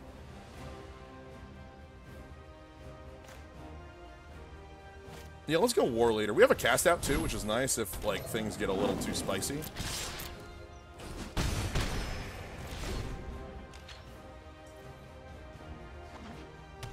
Ajani gives more. Yeah, like Ajani has a recovery ability as well, allowing us to pick up creatures from our graveyard, 2 costs or less. So we can bring back the Pouncer for -2 on the 4. Golden Demise. Okay, that's 1. That doesn't kill everything, though. That was the minuses I talked about. Oh, Golden Demise 2. So the Pride Sovereign does get taken out, but the power of Radiant Destiny means that War Leader is still here, and my goodness, is that a strong place to be. Now, you might think, like, Jens, you gonna play Ajani this turn? The answer's no. Because I want to play Ajani's Pridemate. Why would you want to play Ajani's Pridemate? That's a weird choice. Well, the War Leader makes 2 cats with lifelink. And whenever we gain life, we get 1/1 counters. And then our opponent explodes. And yeah, they come into play attacking. Alright, that's the power of cats, my friend. Let's get our reward. Ooh, Enigma Drake. I like this card a lot. Alright, final game for catnoise.wave until we move along. In the meantime, I'm going to go ahead and post another one of those WotC provided codes in the zone. If you are interested. Ooh, Casquito 007. They come into play tapped attacking even if they have Vigilant. Ooh! No, you should be able to, like, if you go to mtgarena.com, you should be able to put it in. I'd go ahead and give it a shot, Declan. I think you should be able to do that.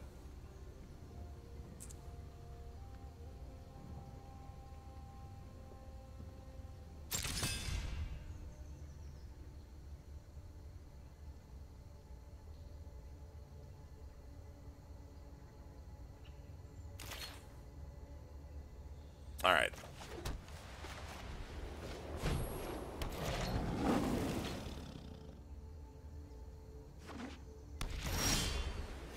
Yeah! So we get our lead in Vanguard up and running on turn 2.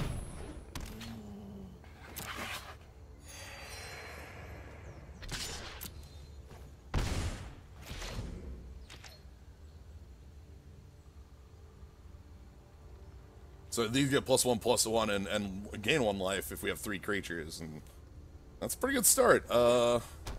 Is our opponent cats? Are they knights? Are they cat knights? Are they night cats?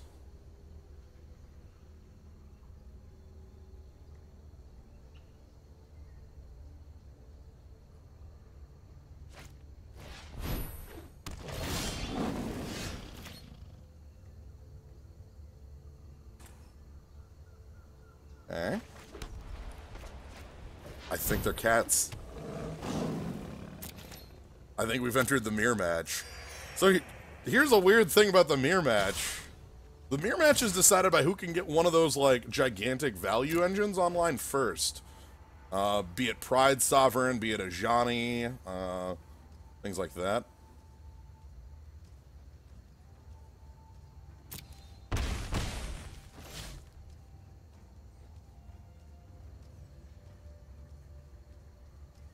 Alright. So, on the plus side, our opponent's on 14. On the downside, if they're cats, they'll be gaining just as much life as we are. Not great. I do want to be able to get into,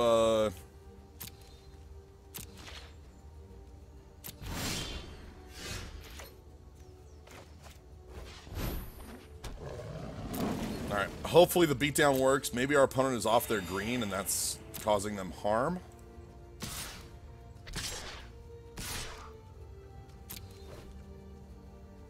We have Cast Out on a 4th land draw, which is anything but the one that comes into play tapped.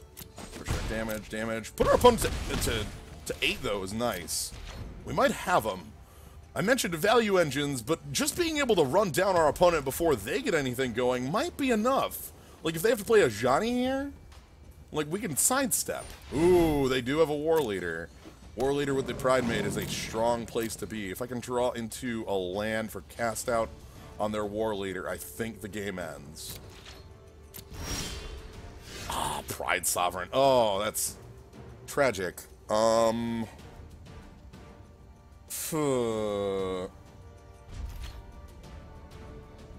think I have to pass. So now they're going to be they're going to be try to life gaining off their Leonin War Leader, but failing. I'm not going to let them gain a single point of life off of those. I refuse. Yikes, Oketra. Okay. Cannot attack or block unless you control 3 other creatures. It might be mono white cats. It'd be pretty easy. Pride Sovereign's the only thing I'm playing, right?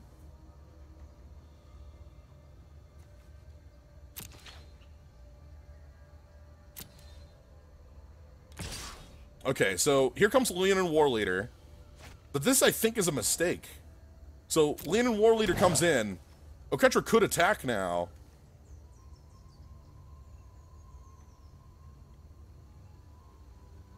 But that's not going to last. It can't. You can't, like, double declare your attacks, you know?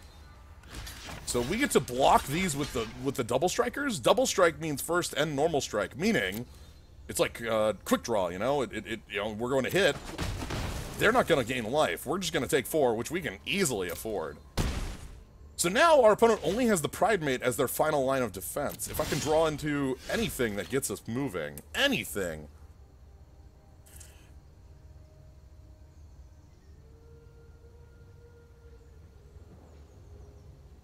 Cycling doesn't do any... I don't want to cycle the Cast Out because the Cast Out is the card that wins me the game on the spot.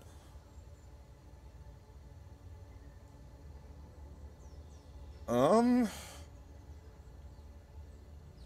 don't want to get rid of the card that wins me the game.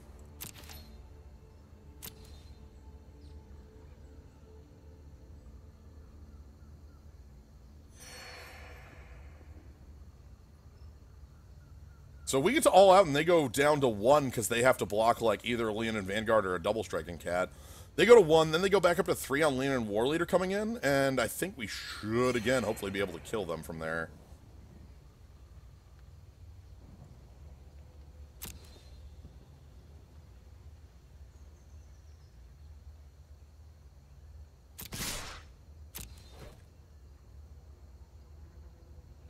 They can't block Sacred Cat. They have to block something other than Sacred Cat.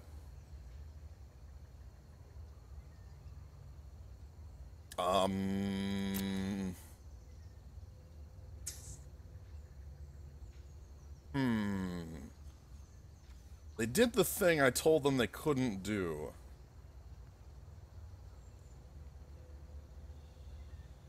That's good. I think they thought they could block with Oketra, because they would have been able to block with Oketra if they had the Leonin War Leader tokens around. The only way out of this would be Slash of Talons, a 1-mana combat trait that deals 2 damage to an attacking creature, and that would be an odd include, but an include nonetheless that would get there.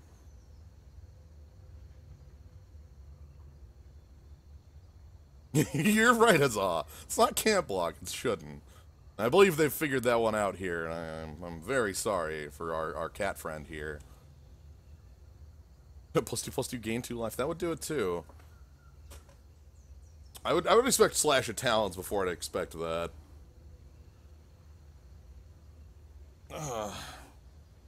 Alright, so this is the 3rd game with cats, so we're going to move on to a new constructed deck.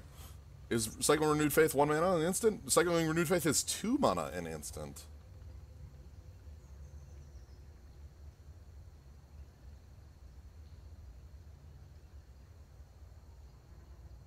This is good. So yeah, cats, catnoise.wave. Very happy about catnoise.wave. And we hit the damage button. Goes to 0. Somebody asked if White Wing was real. I believe it is. Anyway. Let's go ahead and move on to the next build. Oh, let's not go to the next build. Oh. Alright, so what do we want to do next? I think somebody was saying doing some sort of, like, shenanigans deck. And the shenanigans deck I'm familiar with in Standard is a hell of a shenanigans deck. I think we're going to try it. I'm not going to be great at piloting this because I'm not 100% familiar with it. But if you want to see a shenanigans deck, I think I can give you that. Alright. So, shenanigans.deck, the card I want to... The deck I want to play here and show off to you is built around a card called Ether Flux Reservoir. Whenever you cast a spell, gain 1 life for each spell cast.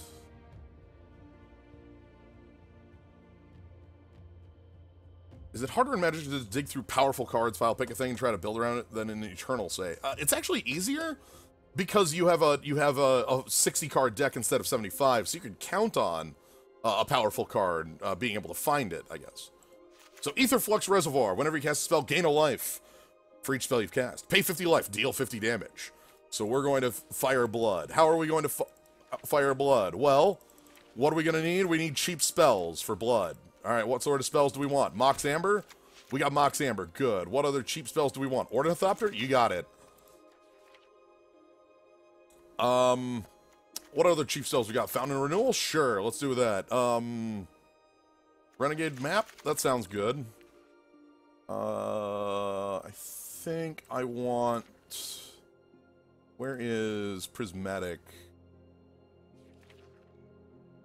Prophetic Prism, that's it. It won't be a do-nothing card, Benak, because... the final piece that's going to make this function is a weird artifact called Traveler's Amulet. Yeah, we could put that in too. I need not Chief of the Foundry.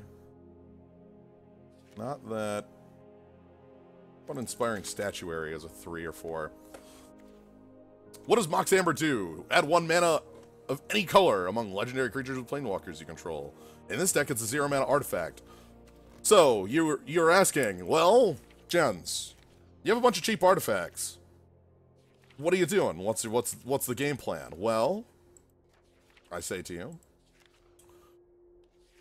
we have a couple plans. First is a card from the new core set. I think it's Psy, Master Thopterist. Psy Master Thopterist is a legendary, very important for Mox Amber. Creature, whenever you cast an artifact spell, make up the colorless Thopter with flying. Sack 2 artifacts, draw a card. Psy, you're in. What other cards could we have? Well, there is a keyword called Improvise, which allows you to tap artifacts and help cast the spell. Each artifact you tap after you're done activating mana abilities pays for 1. So Reverse Engineer, in a deck with all these things, is going to be very important. What other things do we have of note there? The other piece, but the final piece of the puzzle, the final piece that's going to make this all of a sudden come together and make this work, is called Paradoxical Outcome. Paradoxical Outcome. Return any number of non-land, non-token permanents you control to each owner's hand. Draw a card for each card returned this way. We want a playset of that for certain. Other things, actually. And now I think I should take a look through blue cards to see if there's anything else we want in this deck. Actually, let's just search for the word artifact in blue cards. Earsmith Prodigy, that doesn't fit with the plan. Merchant Stockhand. Okay, not great. Swooper, sure, Aravan. That could be in. Let's put the Glintless Crane in the list. We might cut down here, too. Is that fake mana rock that makes everything improvise? Yes, I do have that in here. It should help. Good call. It is in here. Ice over, Revolutionary's rebuff. Hornswoggle. Skilled Animator. Temporal Machinations. Oh, weird.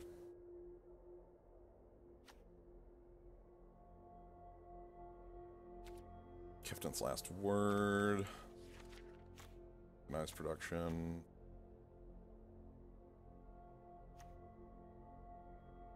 Padim. Spy.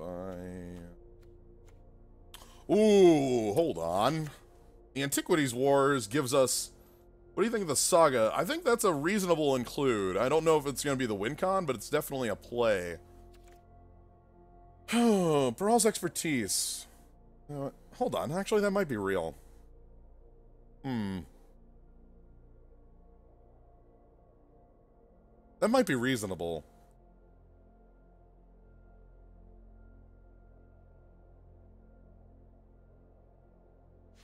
Just as a time saver waster.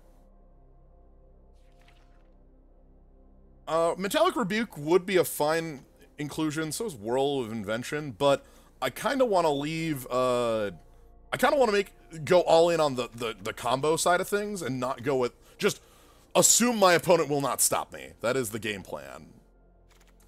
So, I think, so now we need to make some cuts. The first cuts I think we can end up making are, lots of lands. I think we can get rid of a lot of these. Probably like down to 19, maybe less. We have a lot of cheap cards. Inventor's Fair. You know what? Sure, Inventor's Fair seems reasonable as an include. At the beginning of your upkeep, if you control 3 or more artifacts, gain 1 life. 4 tap, sack Inventor's Fair, search your library for an artifact, reveal it, put it in your hand. Activate only if you have 3 or more. What other colorless lands could I include?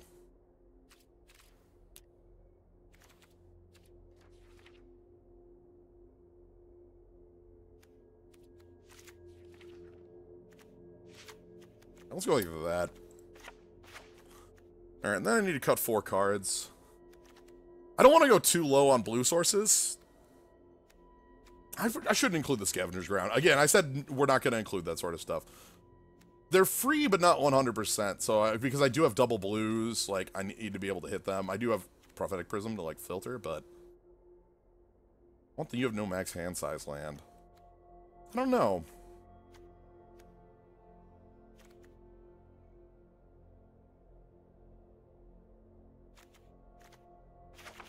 I'm gonna cut the Crane. No, I like the Crane.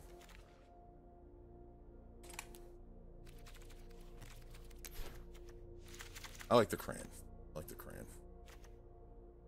Could cut down on Moxes, but Moxes are really good with Paradoxical Outcome. Is Aetherflux Reservoir legendary? No, but I only want, like, a couple copies of it. I don't want a lot. I could go up to 3 on it.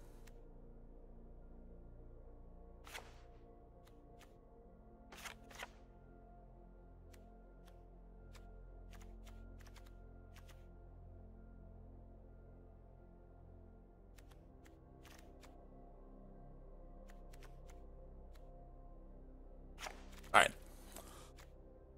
Let's try...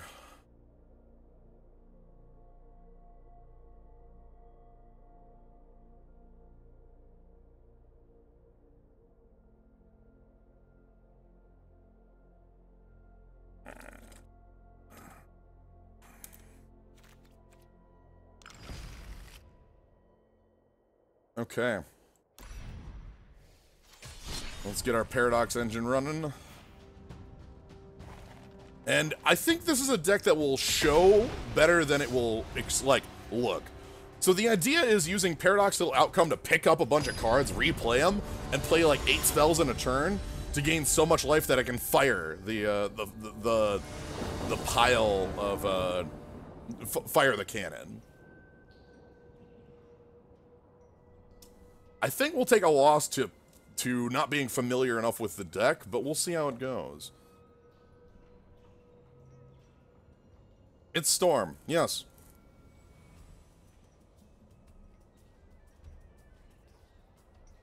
You're gonna bounce a cannon too, right? No, paradoxical outcome says any number of, not having to include itself. So this looks fine. We have paradoxical outcome. We have a Glint Nest Crane to be able to set things up. We have a Zolifir and Void. We get to lead with Ornithoptering. Well, that's good.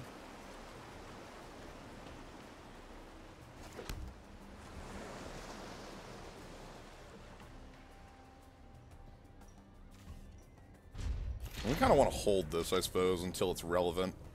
There's no reason to play the Ornithopter until the turn that it's absolutely needed. I went with the blue so that I had a little bit. Ooh, I thought it might be like control. That might be hard to fight through. Counter spells, huh? We'll have to find a turn where our opponent taps out and take advantage of that.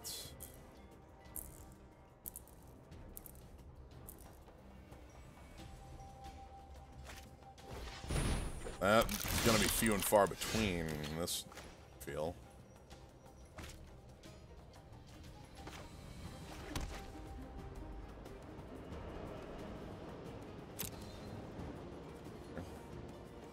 Keep that on top for the Glint Nest Crane.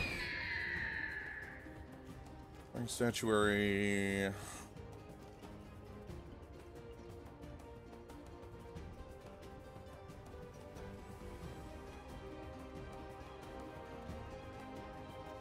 I can resolve Statuary, I would be really happy. I think I'm gonna pick that. This is a pretty important card to make Paradoxical Outcome cost 1. I guess we do have a tiny bit of pressure in Glint Nest Crane. Though I think also if our opponent is familiar with the deck in any way, the secret is now revealed. They know what's up. Okay, Dominatic Compass, that's a tap out. That means I'm going to get to resolve Inspiring Statuary. That's good. Pretty happy about resolving Inspiring Statuary. Inspiring Statuary gives all non-artifact spells improvise, allowing you to tap for their mana cost. Also, it has some noises going on there. Reverse Engineer should be very, very cheap for us.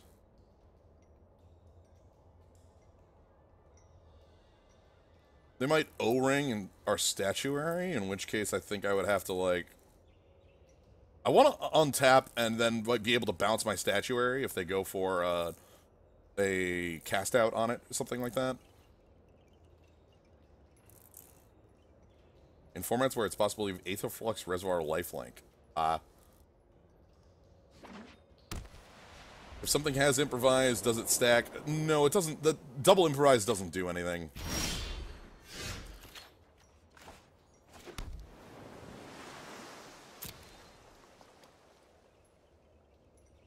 Though the game is trying to claim that it will. Again, they keep looking at that Statuary. I'm going to hold Paradoxical Outcome for if they go for a flash removal spell on the Statuary.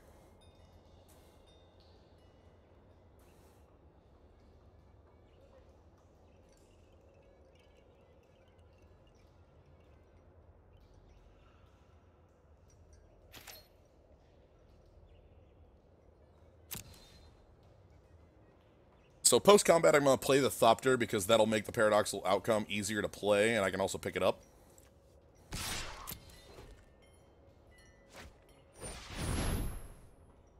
You know what? That is fine. Okay. I don't care about Glint Nest Crane dying. The problem is that now that Raft's in play, they can flash everything. So it's going to be hard to... But I don't care about Glint Nest Crane dying. That doesn't do anything to me. I could pick it up, but I don't want to. It's not worth spending an outcome. So let's go ahead and do this. We'll play the Ornithopter. We'll reverse engineer. Alright. Choose wisely.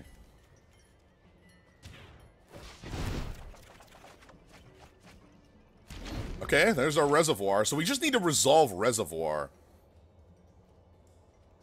I do have another reverse engineer I can sneak through. We're gonna take some raft damage. But yeah, I just need to find a time where I can sneak Reservoir in through, like, counter spells. We only have 2 in the deck. Inventor's Fair.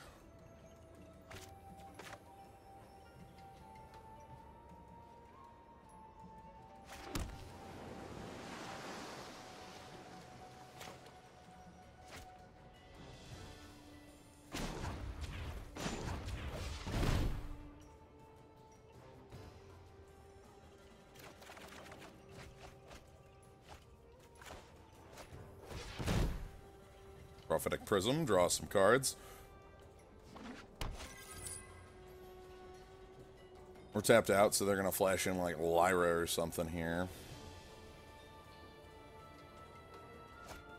Oh, they're just going to compass. That's good. I'm much better about them compassing than like casting a Lyra. Okay, so we draw off Prism. Oh, they get to flash in Treasure Map too. Okay, so we want to discard Island and Island here. Alright. We're finally here. If I can resolve Aetherflux Reservoir, I think I'm good. The problem is resolving Aetherflux Reservoir against this opponent. Like, I'm unconvinced that's possible. I might have to use Inventor's Fair to go grab the other copy of it.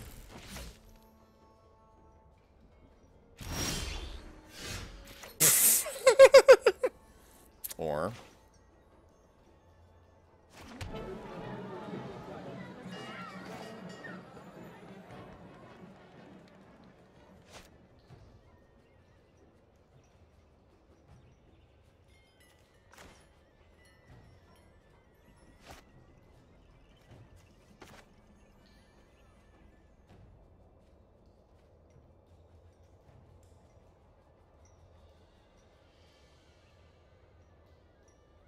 I'm gonna go for the first one here.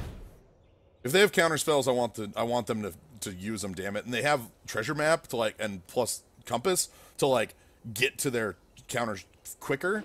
So letting this resolve is in my favor. Found a renewal. I'm gonna leave up the paradoxical outcome to bounce the reservoir in case of fire.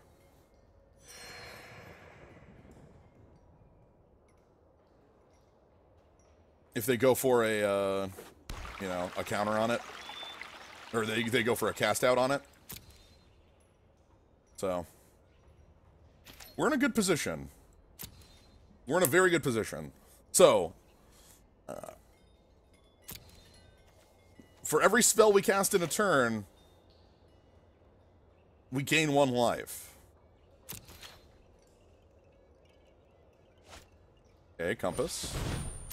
Okay, that's not cast out. Good, good, good. They could have the Wrath that blows up artifacts, but that would blow up a lot of their stuff too, so I doubt that's in their deck.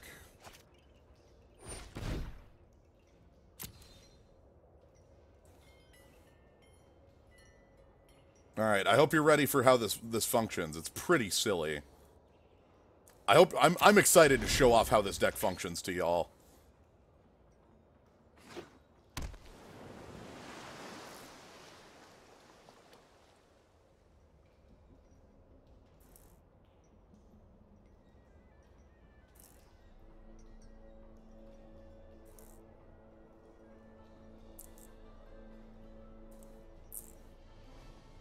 Okay, combat. That's fine.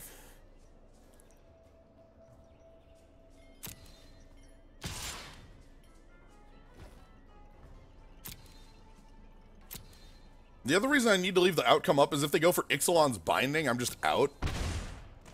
Okay. Post combat. So this is going to flip to a land. Not that it really matters. Just gives them 8 mana. Alright, are you ready?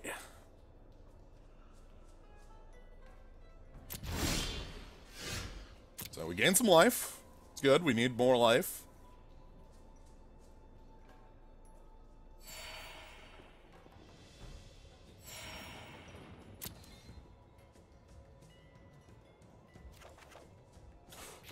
Oh, sigh. Okay.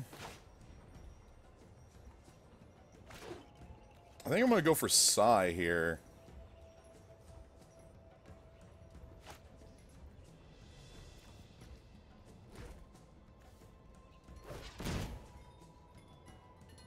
So Psi, whenever we cast an artifact spell, is going to give us a Thopter. The Thopters can pay for our spells.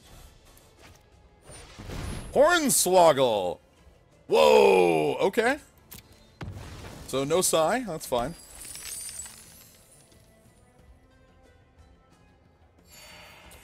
So we get to play Renegade map. It'll enter play tapped.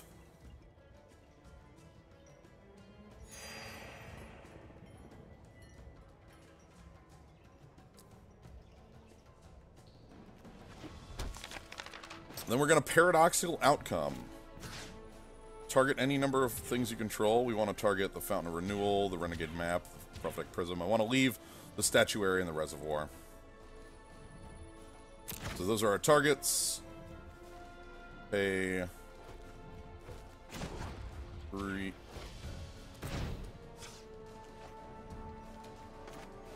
Clicked the wrong one on that. Hold on.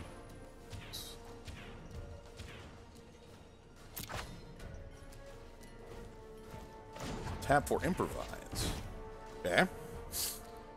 So now we're going to pick up all those artifacts and draw 4 cards.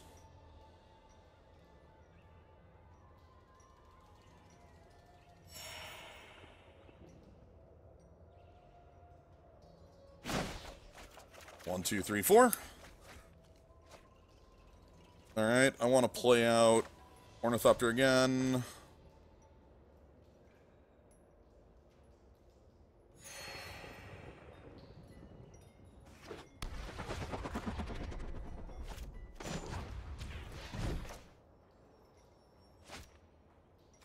Fountain of Renewal.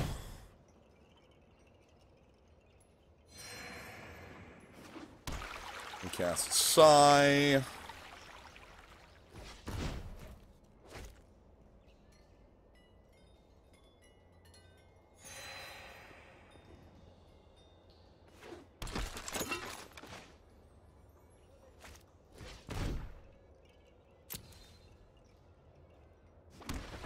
Okay, we don't have the mana to go off.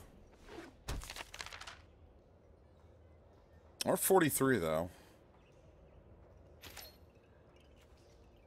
I think I didn't want to cast Psi in there, actually. I think I probably want to go, like, for another Paradoxical Outcome. I'm sorry! Yo! Flash in the Antiquities War? What? Just Paradoxical Outcome again? I can't on this board. Paradoxical Outcome costs 4 and I gotta tap. Sure, sure. So they're gonna try to kill me with treasure tokens. Oh my god, they're gonna try to kill me with treasure tokens. That rules, because Treasure Map 3 makes 3 treasure tokens, and the Antiquities Wars makes the treasure tokens into 5/5s.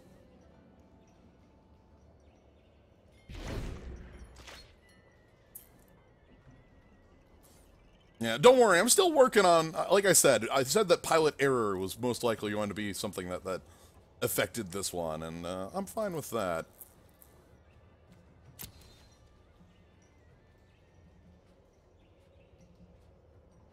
When Treasure Trust attack. Mimics! Our game plan for stopping that is mostly just not, having it... I mean, I'm at 40. That's my game plan for stopping a bunch of mimics attacking me.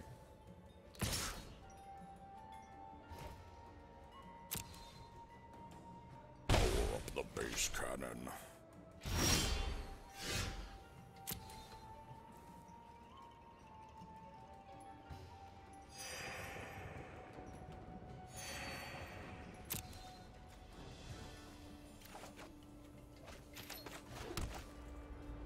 So, it's all Fear and Void, bottom.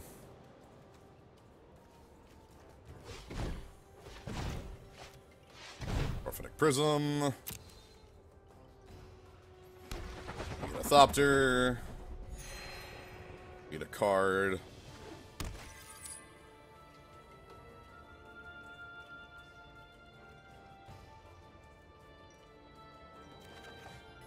Other Psi. Are they going to disallow? That's the thing I'm worried about. Disallow is a possibility, so we have to... We can't, like, just half our thing here.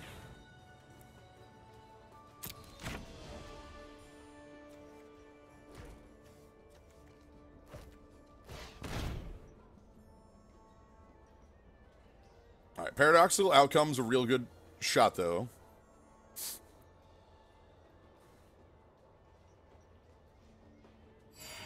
You can bounce side tokens for extra cards. Nope, non-land, non-token on Paradoxical Outcome. It does not allow that, sadly. You can bounce Psy.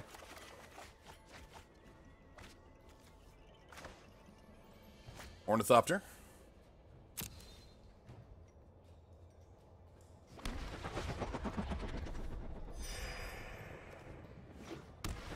Ornithopter.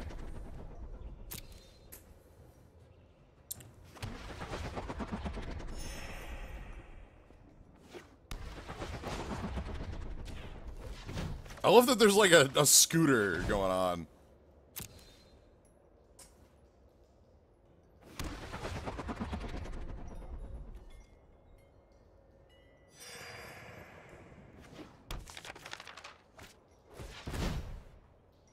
I also have the backup win con of 1 billion Thopters.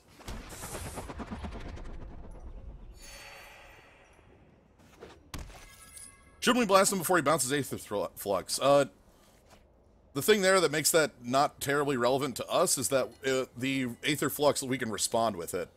So...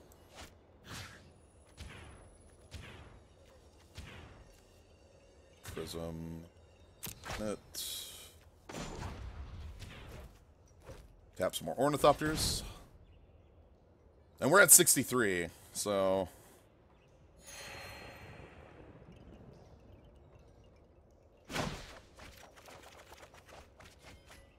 Okay, and now we get to play a Mox, which taps for mana.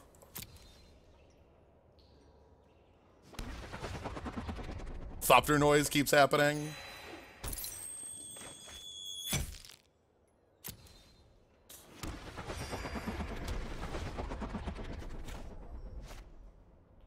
If I had both the reservoirs out, yes, I'd double the life gain.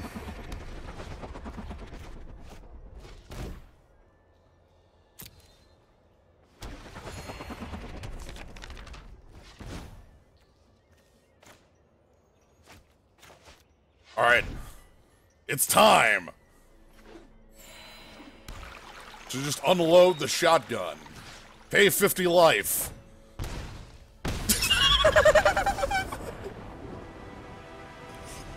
And that's the deck. So yeah. Oh god. I want that animation to be a little bigger. I want that to be like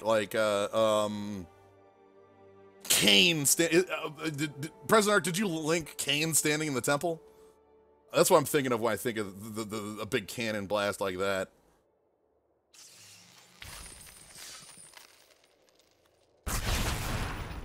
Alright. Let us continue. Okay, okay. It was a Command & Conquer video. Good, good, good. Anyway, I have some more codes from Wizards I should probably post in the chat, because I've been having too much fun with this.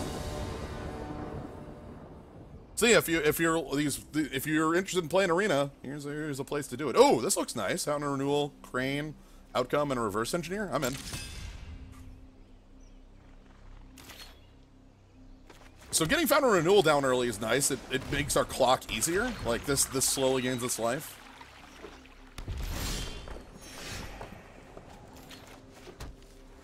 Let's get down Crane. I want that Mox.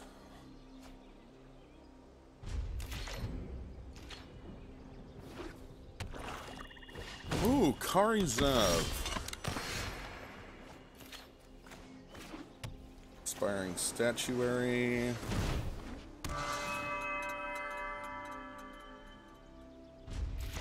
Alright, so we're gonna Reverse Engineer next turn to draw 1 billion cards. Gluttonous Crane is holding back to just gain us some life. Spitflame! Ooh, okay. Not gonna gain us any life there.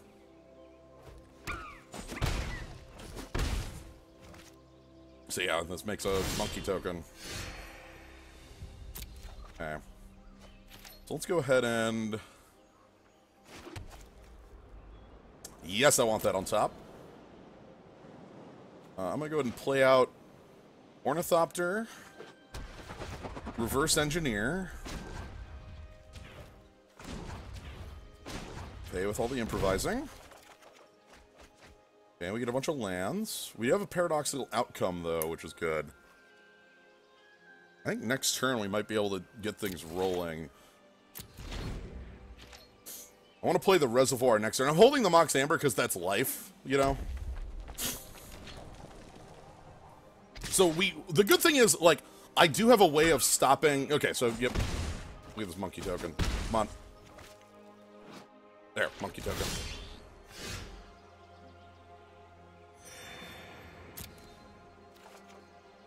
Alright. You tap it for colorless mana. You need... Again, you need to have a colored thing around for this to function off of. Let's go ahead and we're going to play out Zolifir and Void again. I'll take Ornithopter.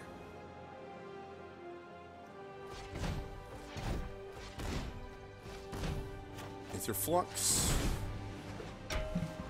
And then I'm going to continue to hold the Mox. Oh! Oh no, our opponent blew up. Yeah, because I could improvise, like, to pick up there, but I didn't want to improvise there until next turn. Alright, let's go ahead and give this another game here. I wanna see this in action just one more time.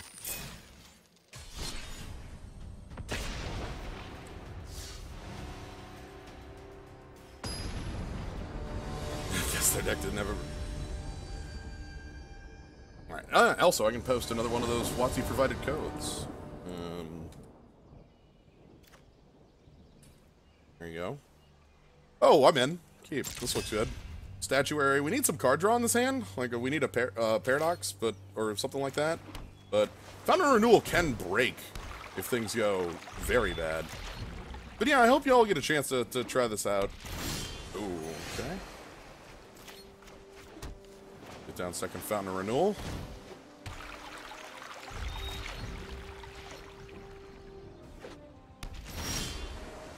Sure. There we go. Reverse Engineer is looking real nice. Okay. I wanted to sneak that through before, like, they could resolve something that would deal with it. Oh god, they're us! The final match! The true mirror. Alright.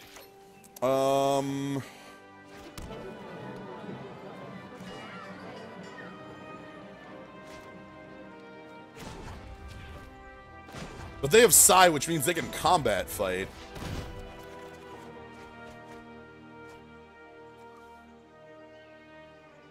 Okay.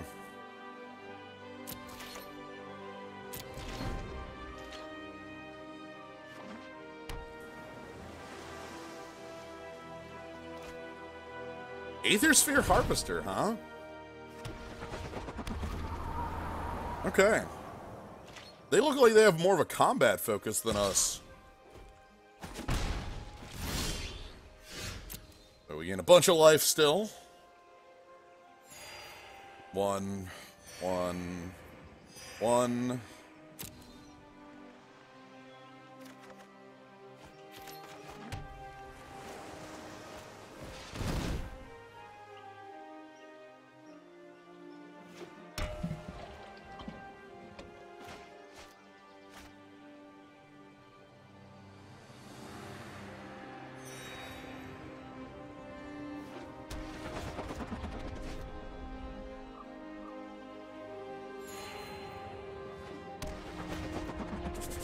Here we go.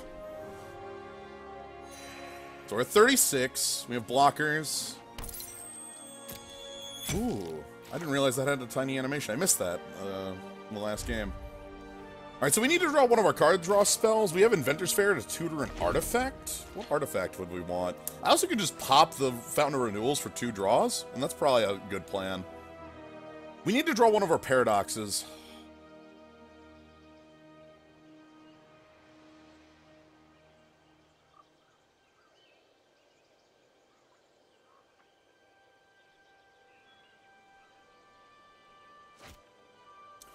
Ooh, Walking Ballista. Alright, so don't get in combat anymore. Also, this can disrupt me. I need to actually go to 53. Like, that can just shoot me down. So, we gotta be careful what we do here. I'm probably gonna sack the Fountain of the Renewal. They have 3 sack draw, which is nice. Unless I draw a Reverse Engineer.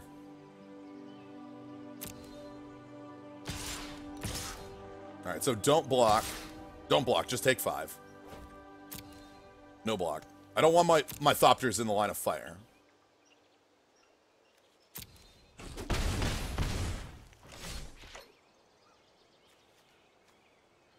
Well, we can't tutor up Paradox, sadly.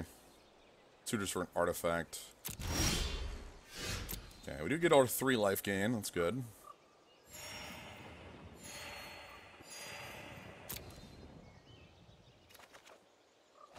Alright. I think let's just sack these.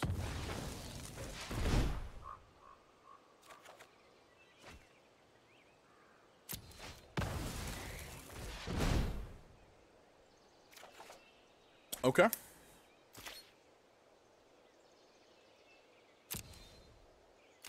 Good news, we're at about 50% of our land. And we do have some, again, we have some high-value card draws we need to find. Sky Skiff, okay. I think our opponent's just going to beat us down with Thopters is the end game over there. Right? Like, that's just their game. They're not playing a combo. They're just going with, like, this is a kind of neat play. Thopterist makes a thing to... Ooh, yeah, okay. I do need to get the base cannon rolling if we plan on winning this game.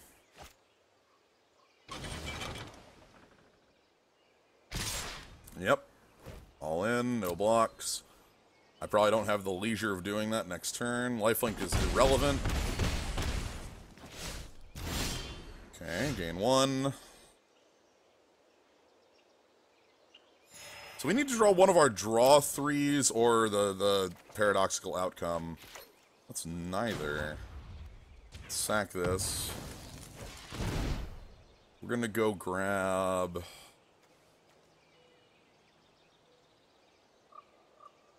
Prophetic Prism.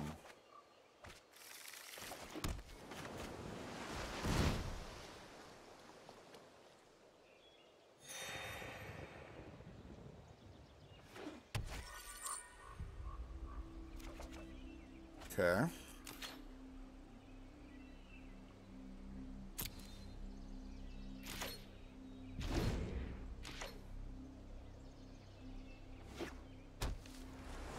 One is all we need.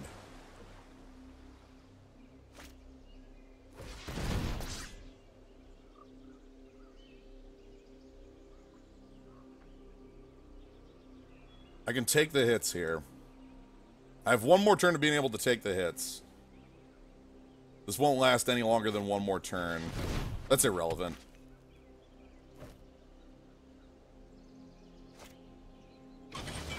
Yep, Sky Skiff on.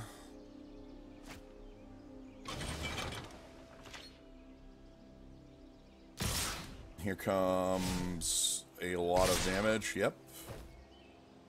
So no blocks.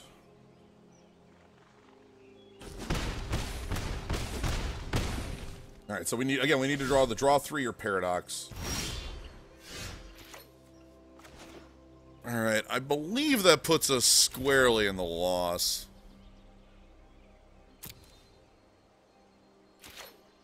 At the end of the day, I'm still playing Magic the Gathering. I might be able to chump Zahid.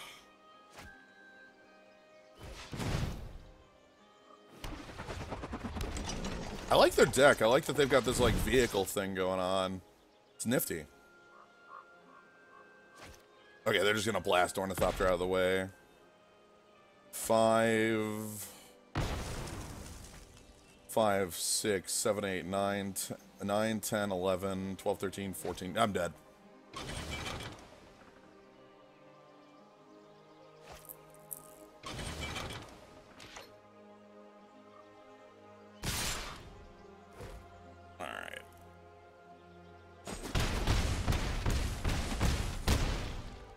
That's that one down. I'm going to give it one last one, seeing as we had an opponent that left on turn 4 on the Sadly. And then we'll do one last deck build for the night. So one last run for this, because game 2 is not one I'm going to count, as it was an opponent who played one spell and then left. So if you have any if you have any last requests for the final deck, any neat ideas, throw them down. We'll see what we can do. This has got reverse engineering in it, so I'm good.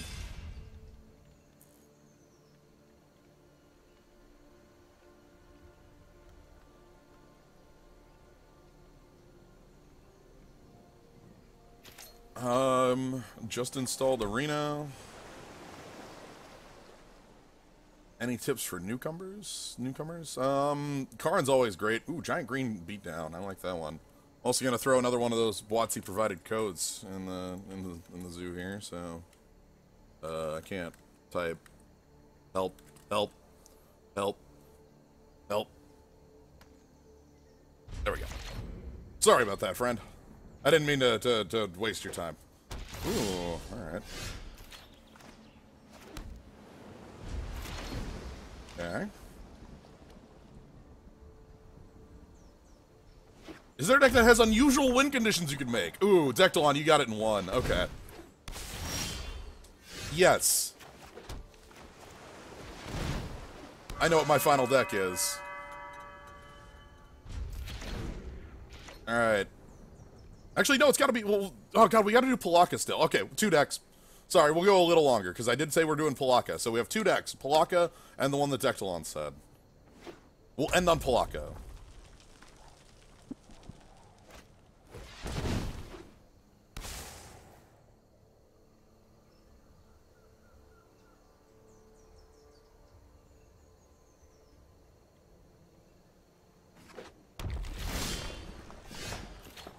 Okay. Let's get the reservoir down, and then next turn we can just go off. So we're gonna hold all these so that we can do it all next turn.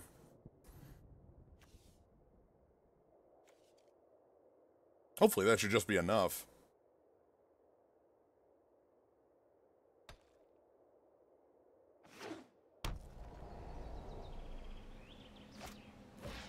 Beaumont Courier. Alright, so they're coming in hot. Beaumont Courier is a pretty stapley card in the red decks. Okay. Ooh, Dragon Zone. Look at that happy dragon in the background.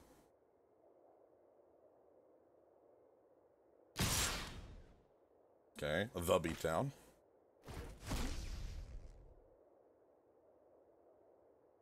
So yeah, 2 decks, and then we'll be done.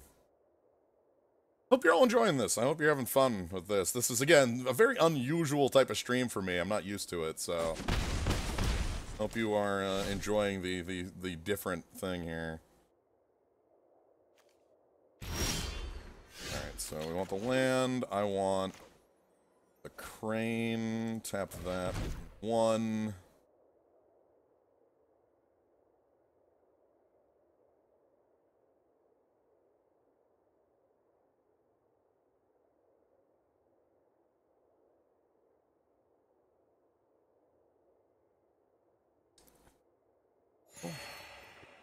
Okay. I think they have, like, shock. Top 4. Want another Ornithopter if possible.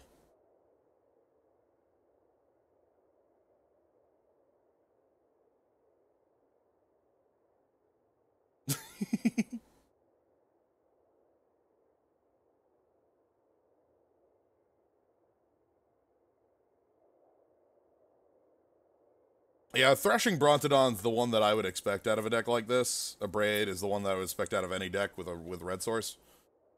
But they can't cast either, which is why I'm happy going off here. I think they just are holding a Shock. Literally the card named Shock. I'll take Prism. Alright, so we want to play Ornithopter, and that counts as our another spell for the turn.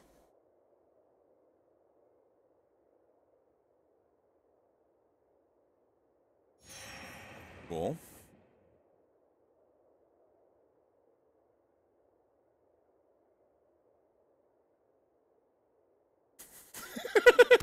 Thanks, y'all. We have fun here.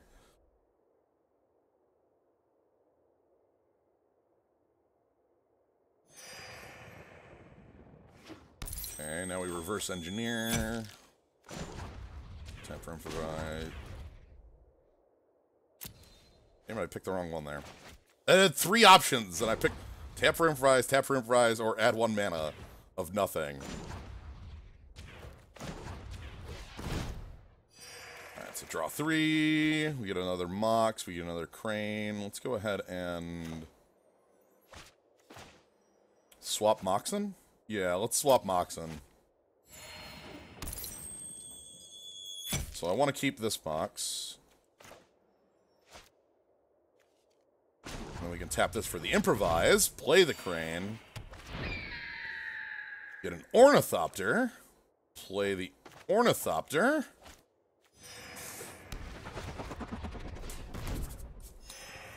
Alright. And now I get to ask if they're holding shock.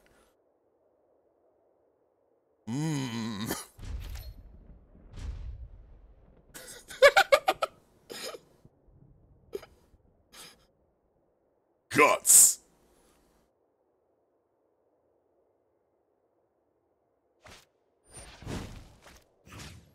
Response.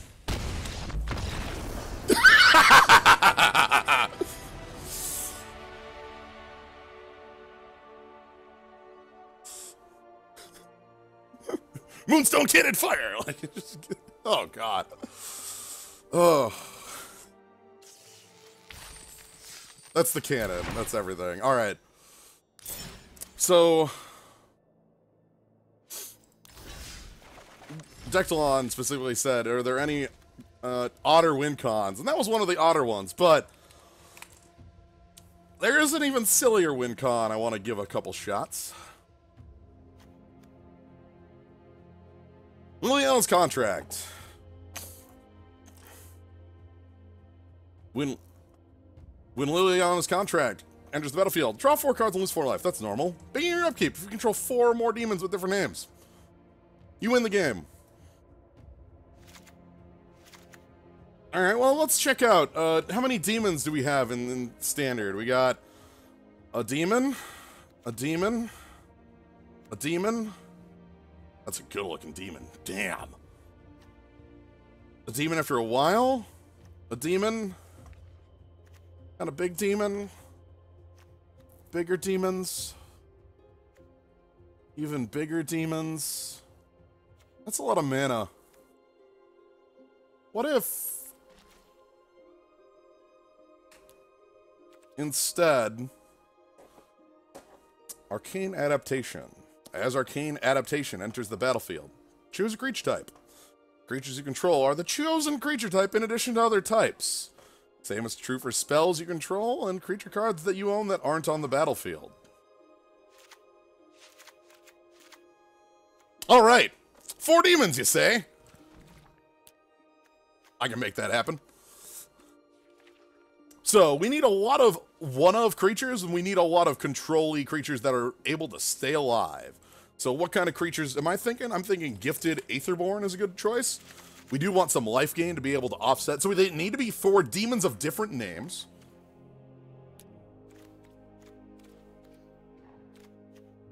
Let's check the multicolored cards. I only want to include so many of a card. Like, I want Hostage Taker, but only like 2. I'm gonna put the Scarab God in. Let's put... the Chameleon Colossus is my favorite demon. Yes, now you're getting it. Hexproof cards. I want cards that have... actually, Omen Speaker's a good one. Omen is a... Scry 2 when it comes into play. Let's play a couple of that. Again, the trick here is I need to really include only a few. Like, I can't include a lot, you know? Like, Chupacabra's definitely in.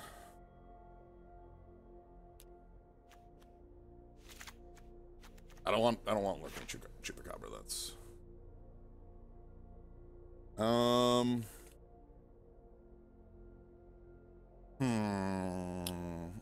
think I need, again, I just need to be looking through here.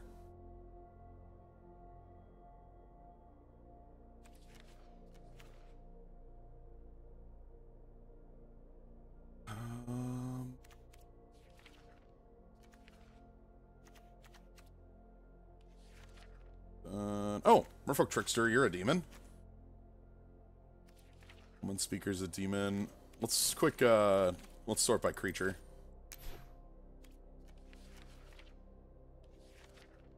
Ooh, Champion of Wits is a demon, absolutely. That one's probably a couple.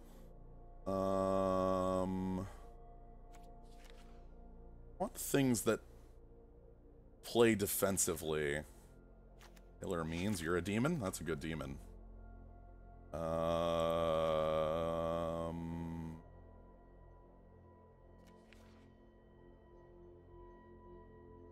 Aviation Pioneer is 2 demons. That's good point. I should put one of those in. I'll flip back around to that. Tempest Caller, Academy Journey Mage, Zero Many Faces is any demon, but it's already demons I have in play.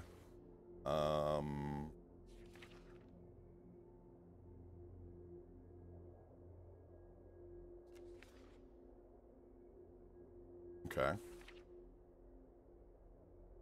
Is there a way to search for enchantments? Not really. We just have to have a lot of card draw. Who's a good demon in here? Kitesail, you're a good demon. Are you a... You're at least a 1 of demon. Maybe a 3 of demon. Oh, let's go with 2 of demon. M19 version of Call the Cavalry. That would be good. That looks a lot like a demon to me. That's a pretty good one. That skeleton. So this is a good skeleton right here. Check out this skeleton. Nice reprint.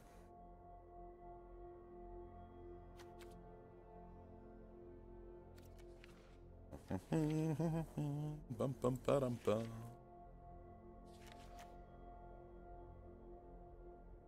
Bum bum bum ba dum dum dun dun dun dun dun.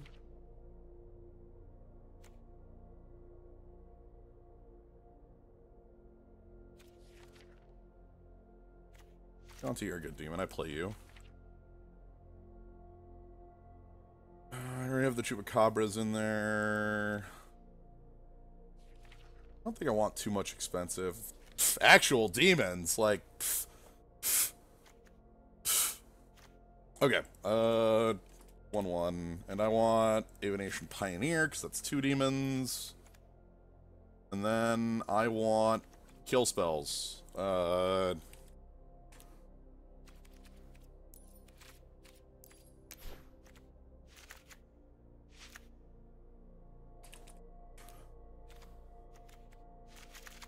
Nope, we are over here. I'm not gonna go with counter spells. I'm gonna go with kill spells though. Actually, yeah. You're a little too expensive for my tastes. Sorry, friend. Then we want lands.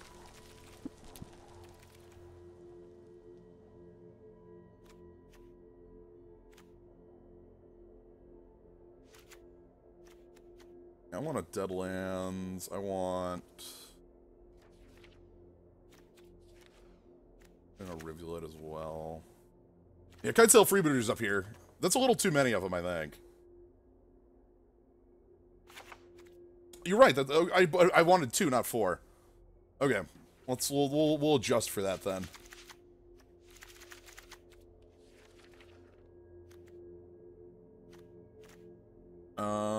I want...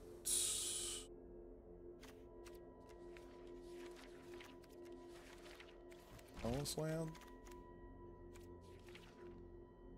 Field of Ruin, Scavenger Ground...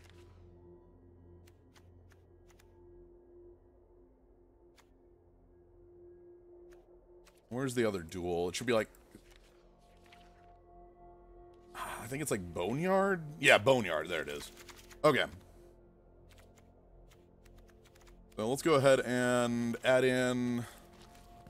Out of the lands. I wanted to add back in...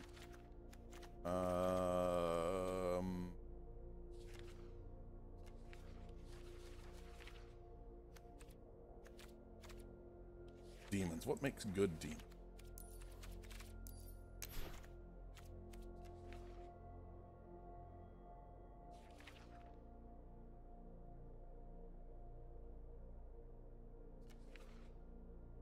I like Omen Speaker a lot.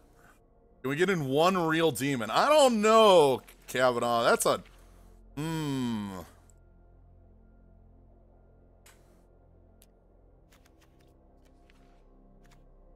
Alright, I'll add in one real demon, alright?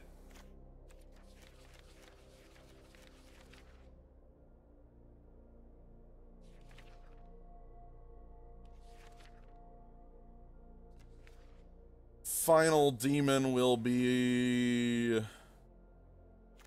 Dusk Legion Zealot. Alright. And then... I think that's all we want.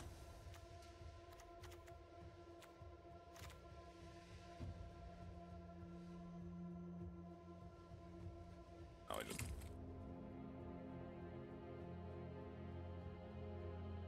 Perfect.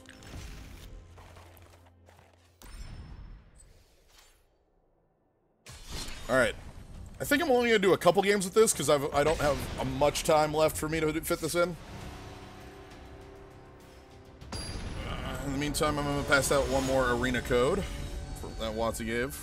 If you're interested in giving this a whirl, there you go. Alright, so I think we'll just do 2 games with this, and then we'll do Palaka Worm to finish it off.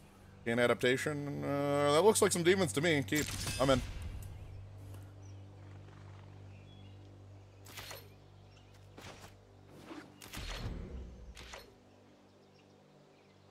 Ponax. Okay, so skeleton.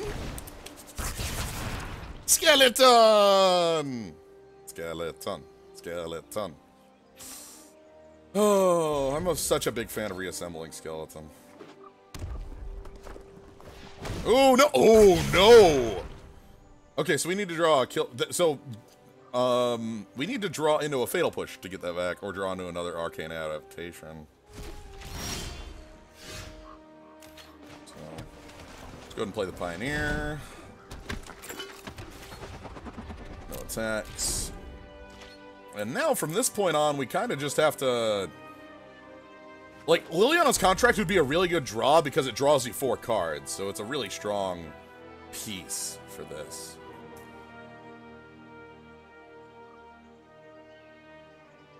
Queen exceptionally advanced reassembling skeleton. Wow! Our opponent is fearful. Okay. You know what? I understand. Alright, let's cycle that.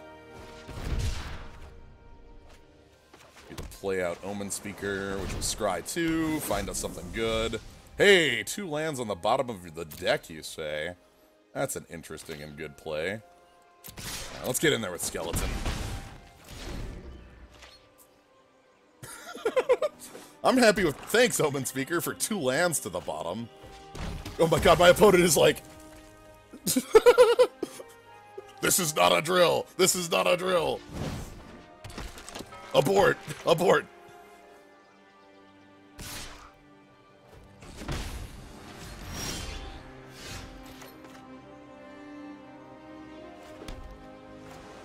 Alright, so we're gonna kill the freebooter.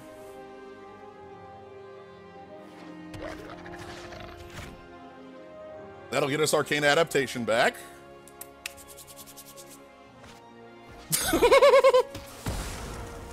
Oh no! Oh! Oh dear.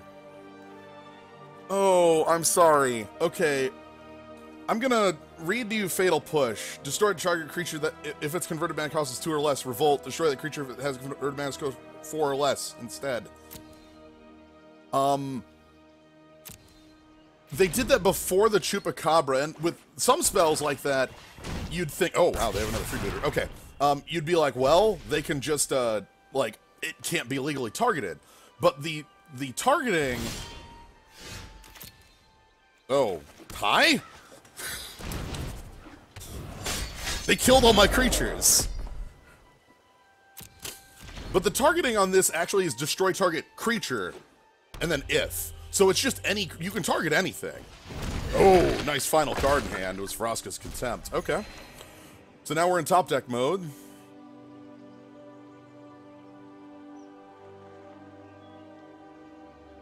They can only attack with Freebooter. Alright, we get the cycle.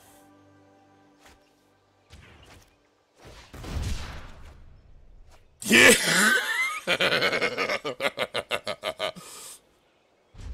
The contract is sealed. Oh, they got their own canyon. Alright, that's... similar turns, huh? Alright.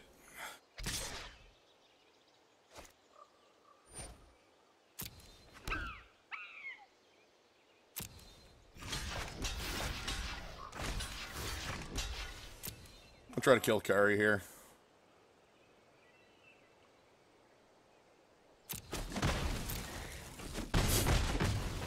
Okay.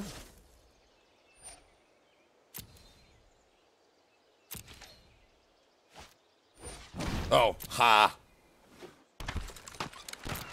What a fair top deck. All right. Contract.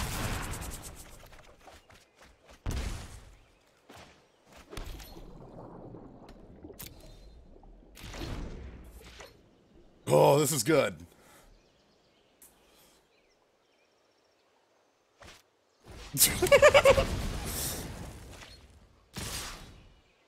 Alright, so I think I'm gonna attack.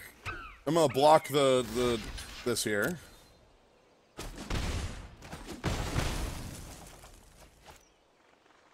We only have 2 black sources at the mo. Okay, I can fatal push both now. Let's go ahead and champion a WotC. Take action. I want to discard Fetid Pools and Trickster. Then I'm going to Fatal Push away Freebooter. Fatal Push away... Well, it had to tap us out of black. The spell we cast was double Black Bulldozer. And we only had 2 black sources. It sucked, but it was what we had. Alright, we want Omen Speaker because we want to draw into another creature. Oh, both on bottom. Fine. Alright. So we currently control 0 demons.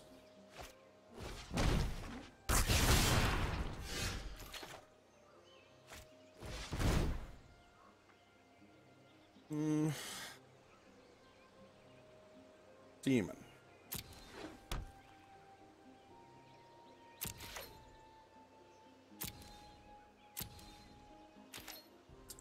We currently control 2 demons.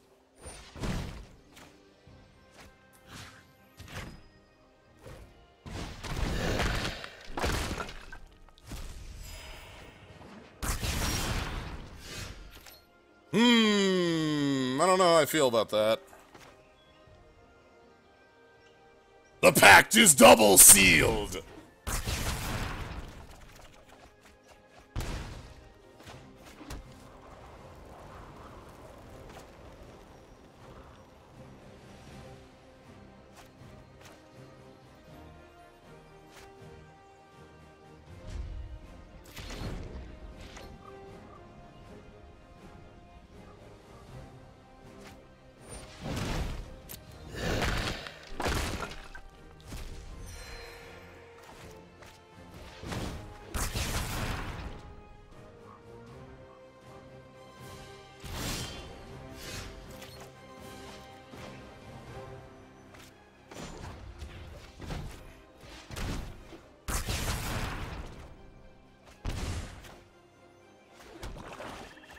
Alright.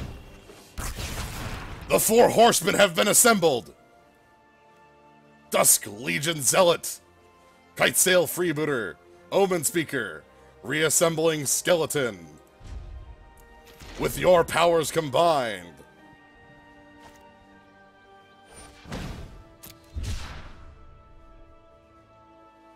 Come on.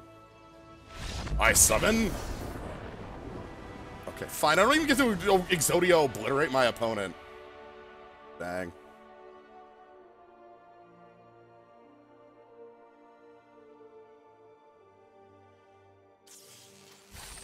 I really wanted to Exodia obliterate our opponent there. Thank you for the sub, Kavanaugh. All right, I think that's enough with that deck. I think that showed off the deck. I need to finish this off on the deck I want to finish this off with, because I've got just a little bit more time left. Hello, my old friend. So I actually have an idea of what I want to do with this worm in particular. I actually want to make a version of an older deck that's not how you spell it all. That I haven't seen in a while. Hour of Promise.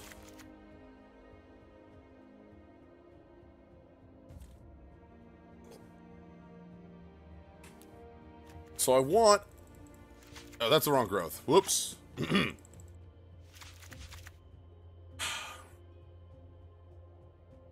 think... Compass... was gonna be fine. Let's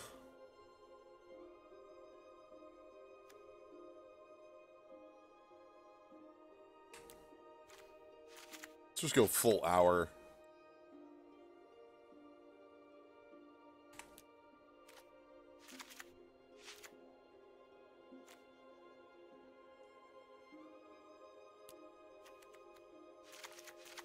And then...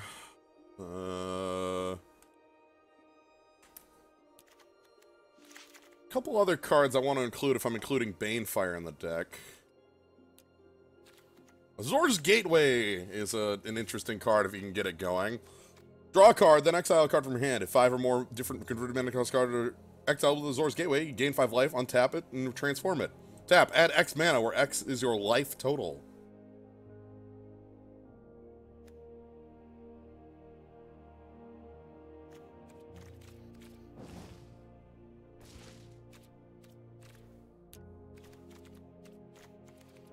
What am I filtered on right now?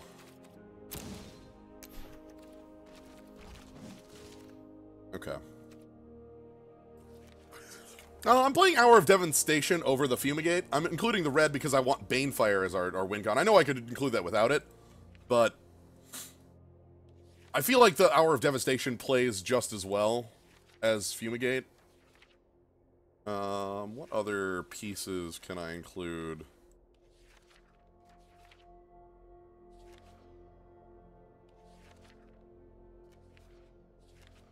Let's actually go into multicolor, take a look in there.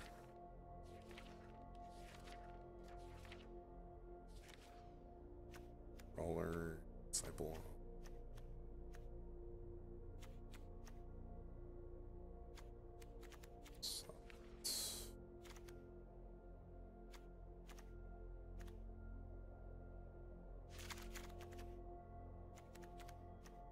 Why I only have 2 copies of your primary win con? Because I don't want to draw more of them. I don't want to draw more than I only want to draw like a limited number of them. If I draw too many Banefires too early, then it's a card that doesn't really do anything for us, and it's a little bit of a it's sort of dead for us. The real win con in the deck, to my mind, is Block-A-Worm. The Azor's Gateway stuff is just kind of like to fill out the rest of what I want to be doing. Search for land.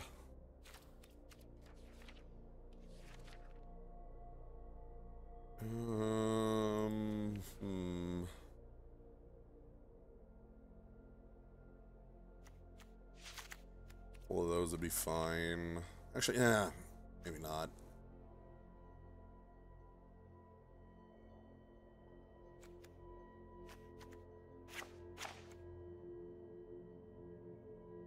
Okay. So we have cards on 1, cards on 2, cards on 3. I need card on 4. I want something on 4 that gets us like... Oh, I'm gonna put a couple Nisses in here.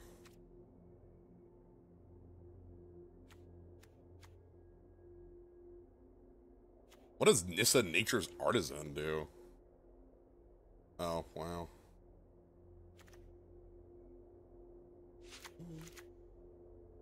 Chef and Monitor is, I think, the better.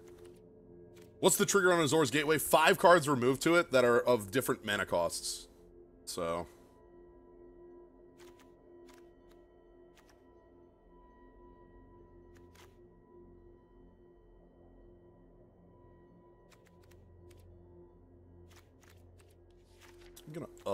Actually, hold on. I'm gonna add in a couple sweltering suns. Okay. And then we need deserts. So in order for this to fully function, we need to include a number of, like,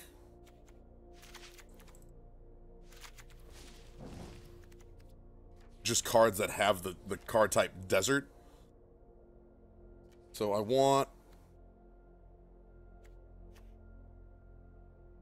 a couple of these, a scavenger ground.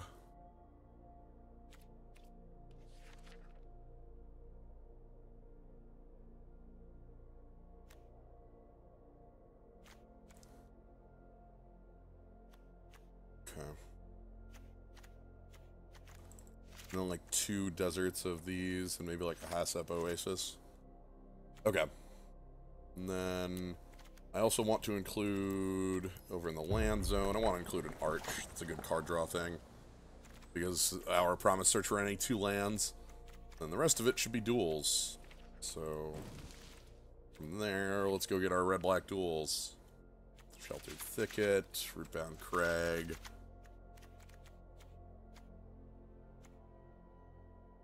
Shepherd Monitor can still grab basics so you don't have to force deserts. I'm forcing deserts actually for Hour of Promise. The final text on it being, then, if you control 3 or more deserts, create 2/2 black zombie creatures, making it a ramp spell that also gives me defense. That's the reason I'm going for that side of it. Anyway.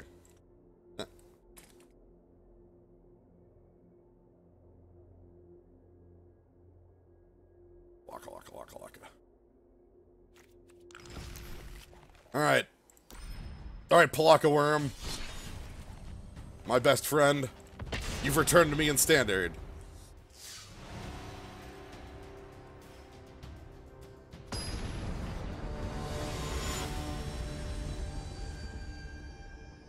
The musical opponent. Ooh.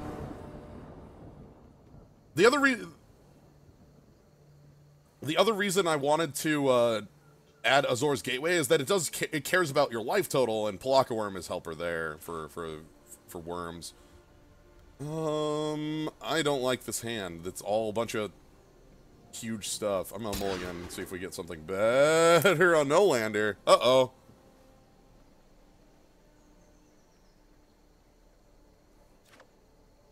Alright. Let's mulligan that.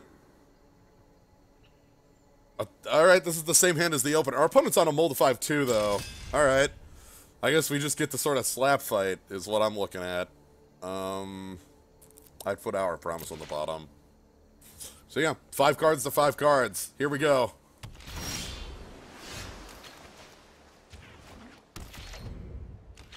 This is a bit silly. Eager Construct. Ooh!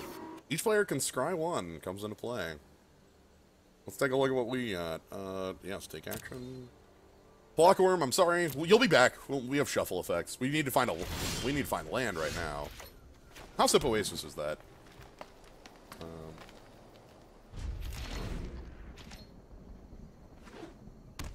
Hey, Shabadoo. It's been going well. This is the final deck I'm building. And we're gonna braid this. Destroy target artifact so they can't pump. I don't know what sort of blue pump they'd have, but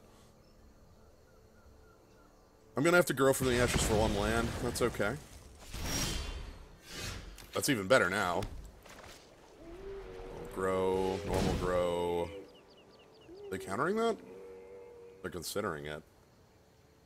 Yeah, they are countering it. Disallow on that. Okay.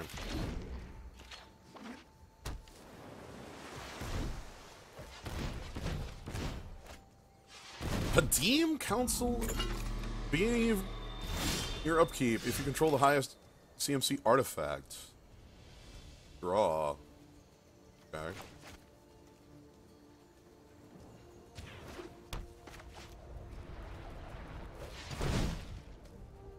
Let's go grab Mountain. Well, they control no artifacts, so that's okay. And your artifacts have hexproof. I want them to play, I guess, like an artifact creature then, so I can just Hour and make it fine. I'll take this hit, though. That's fine. But yeah, what have we done today? We did, demons? Ooh, walking ballista. Okay, that is indeed an artifact. So let's go ahead and...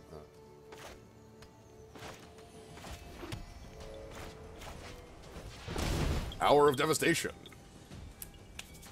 They're gonna blast me with the ballista, but... Alright, one more draw of a land, and we get Palaka Worm. But this gets rid of Padim, this gets rid of their artifacts, so they don't get to draw. They're on one card, we're on one card. One more Ooh, Azor's Gateway.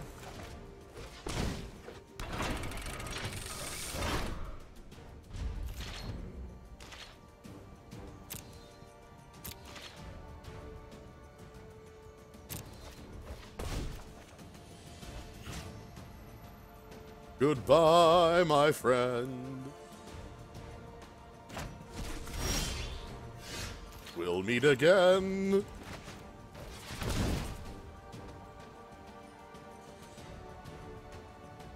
Hostile Desert. Scavenger's Thicket.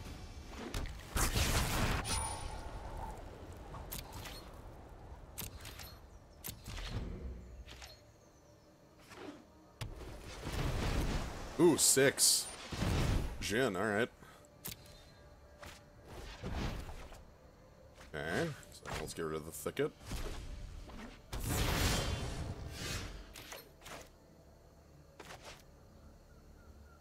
We have to pay blood into this land, but Palaka is here! Not have any keywords, so...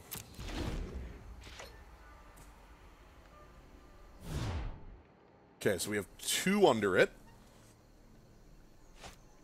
Aviation Pioneer. Let's go ahead and... I'm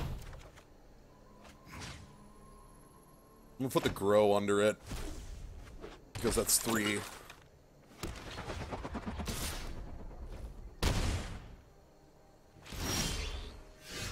Ooh.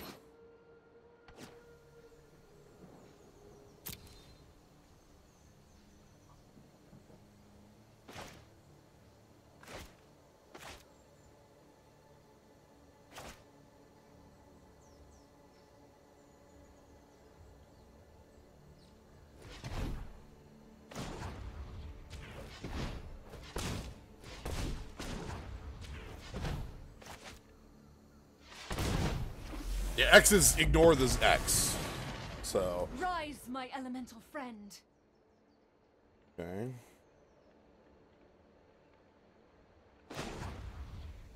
Target land. Let's go ahead and untap. You. The land fights for us.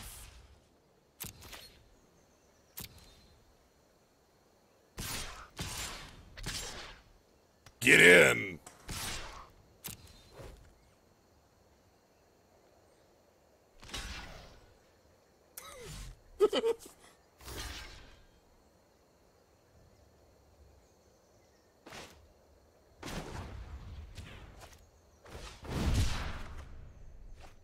Hello again.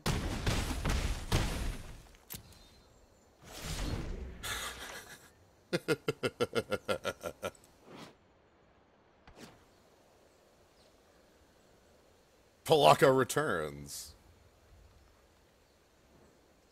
Thanks, Palaka. So they can kill Nissa, it's just like they die back, so under a bit of threat. I'm glad that Palaka ramp is real.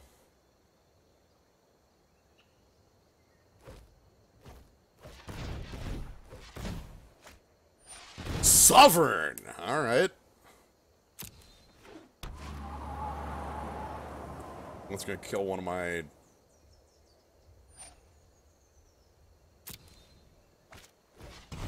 Go ahead and Gateway, removing non-Palaka Worm card. Hopefully it doesn't cost 3 or 7.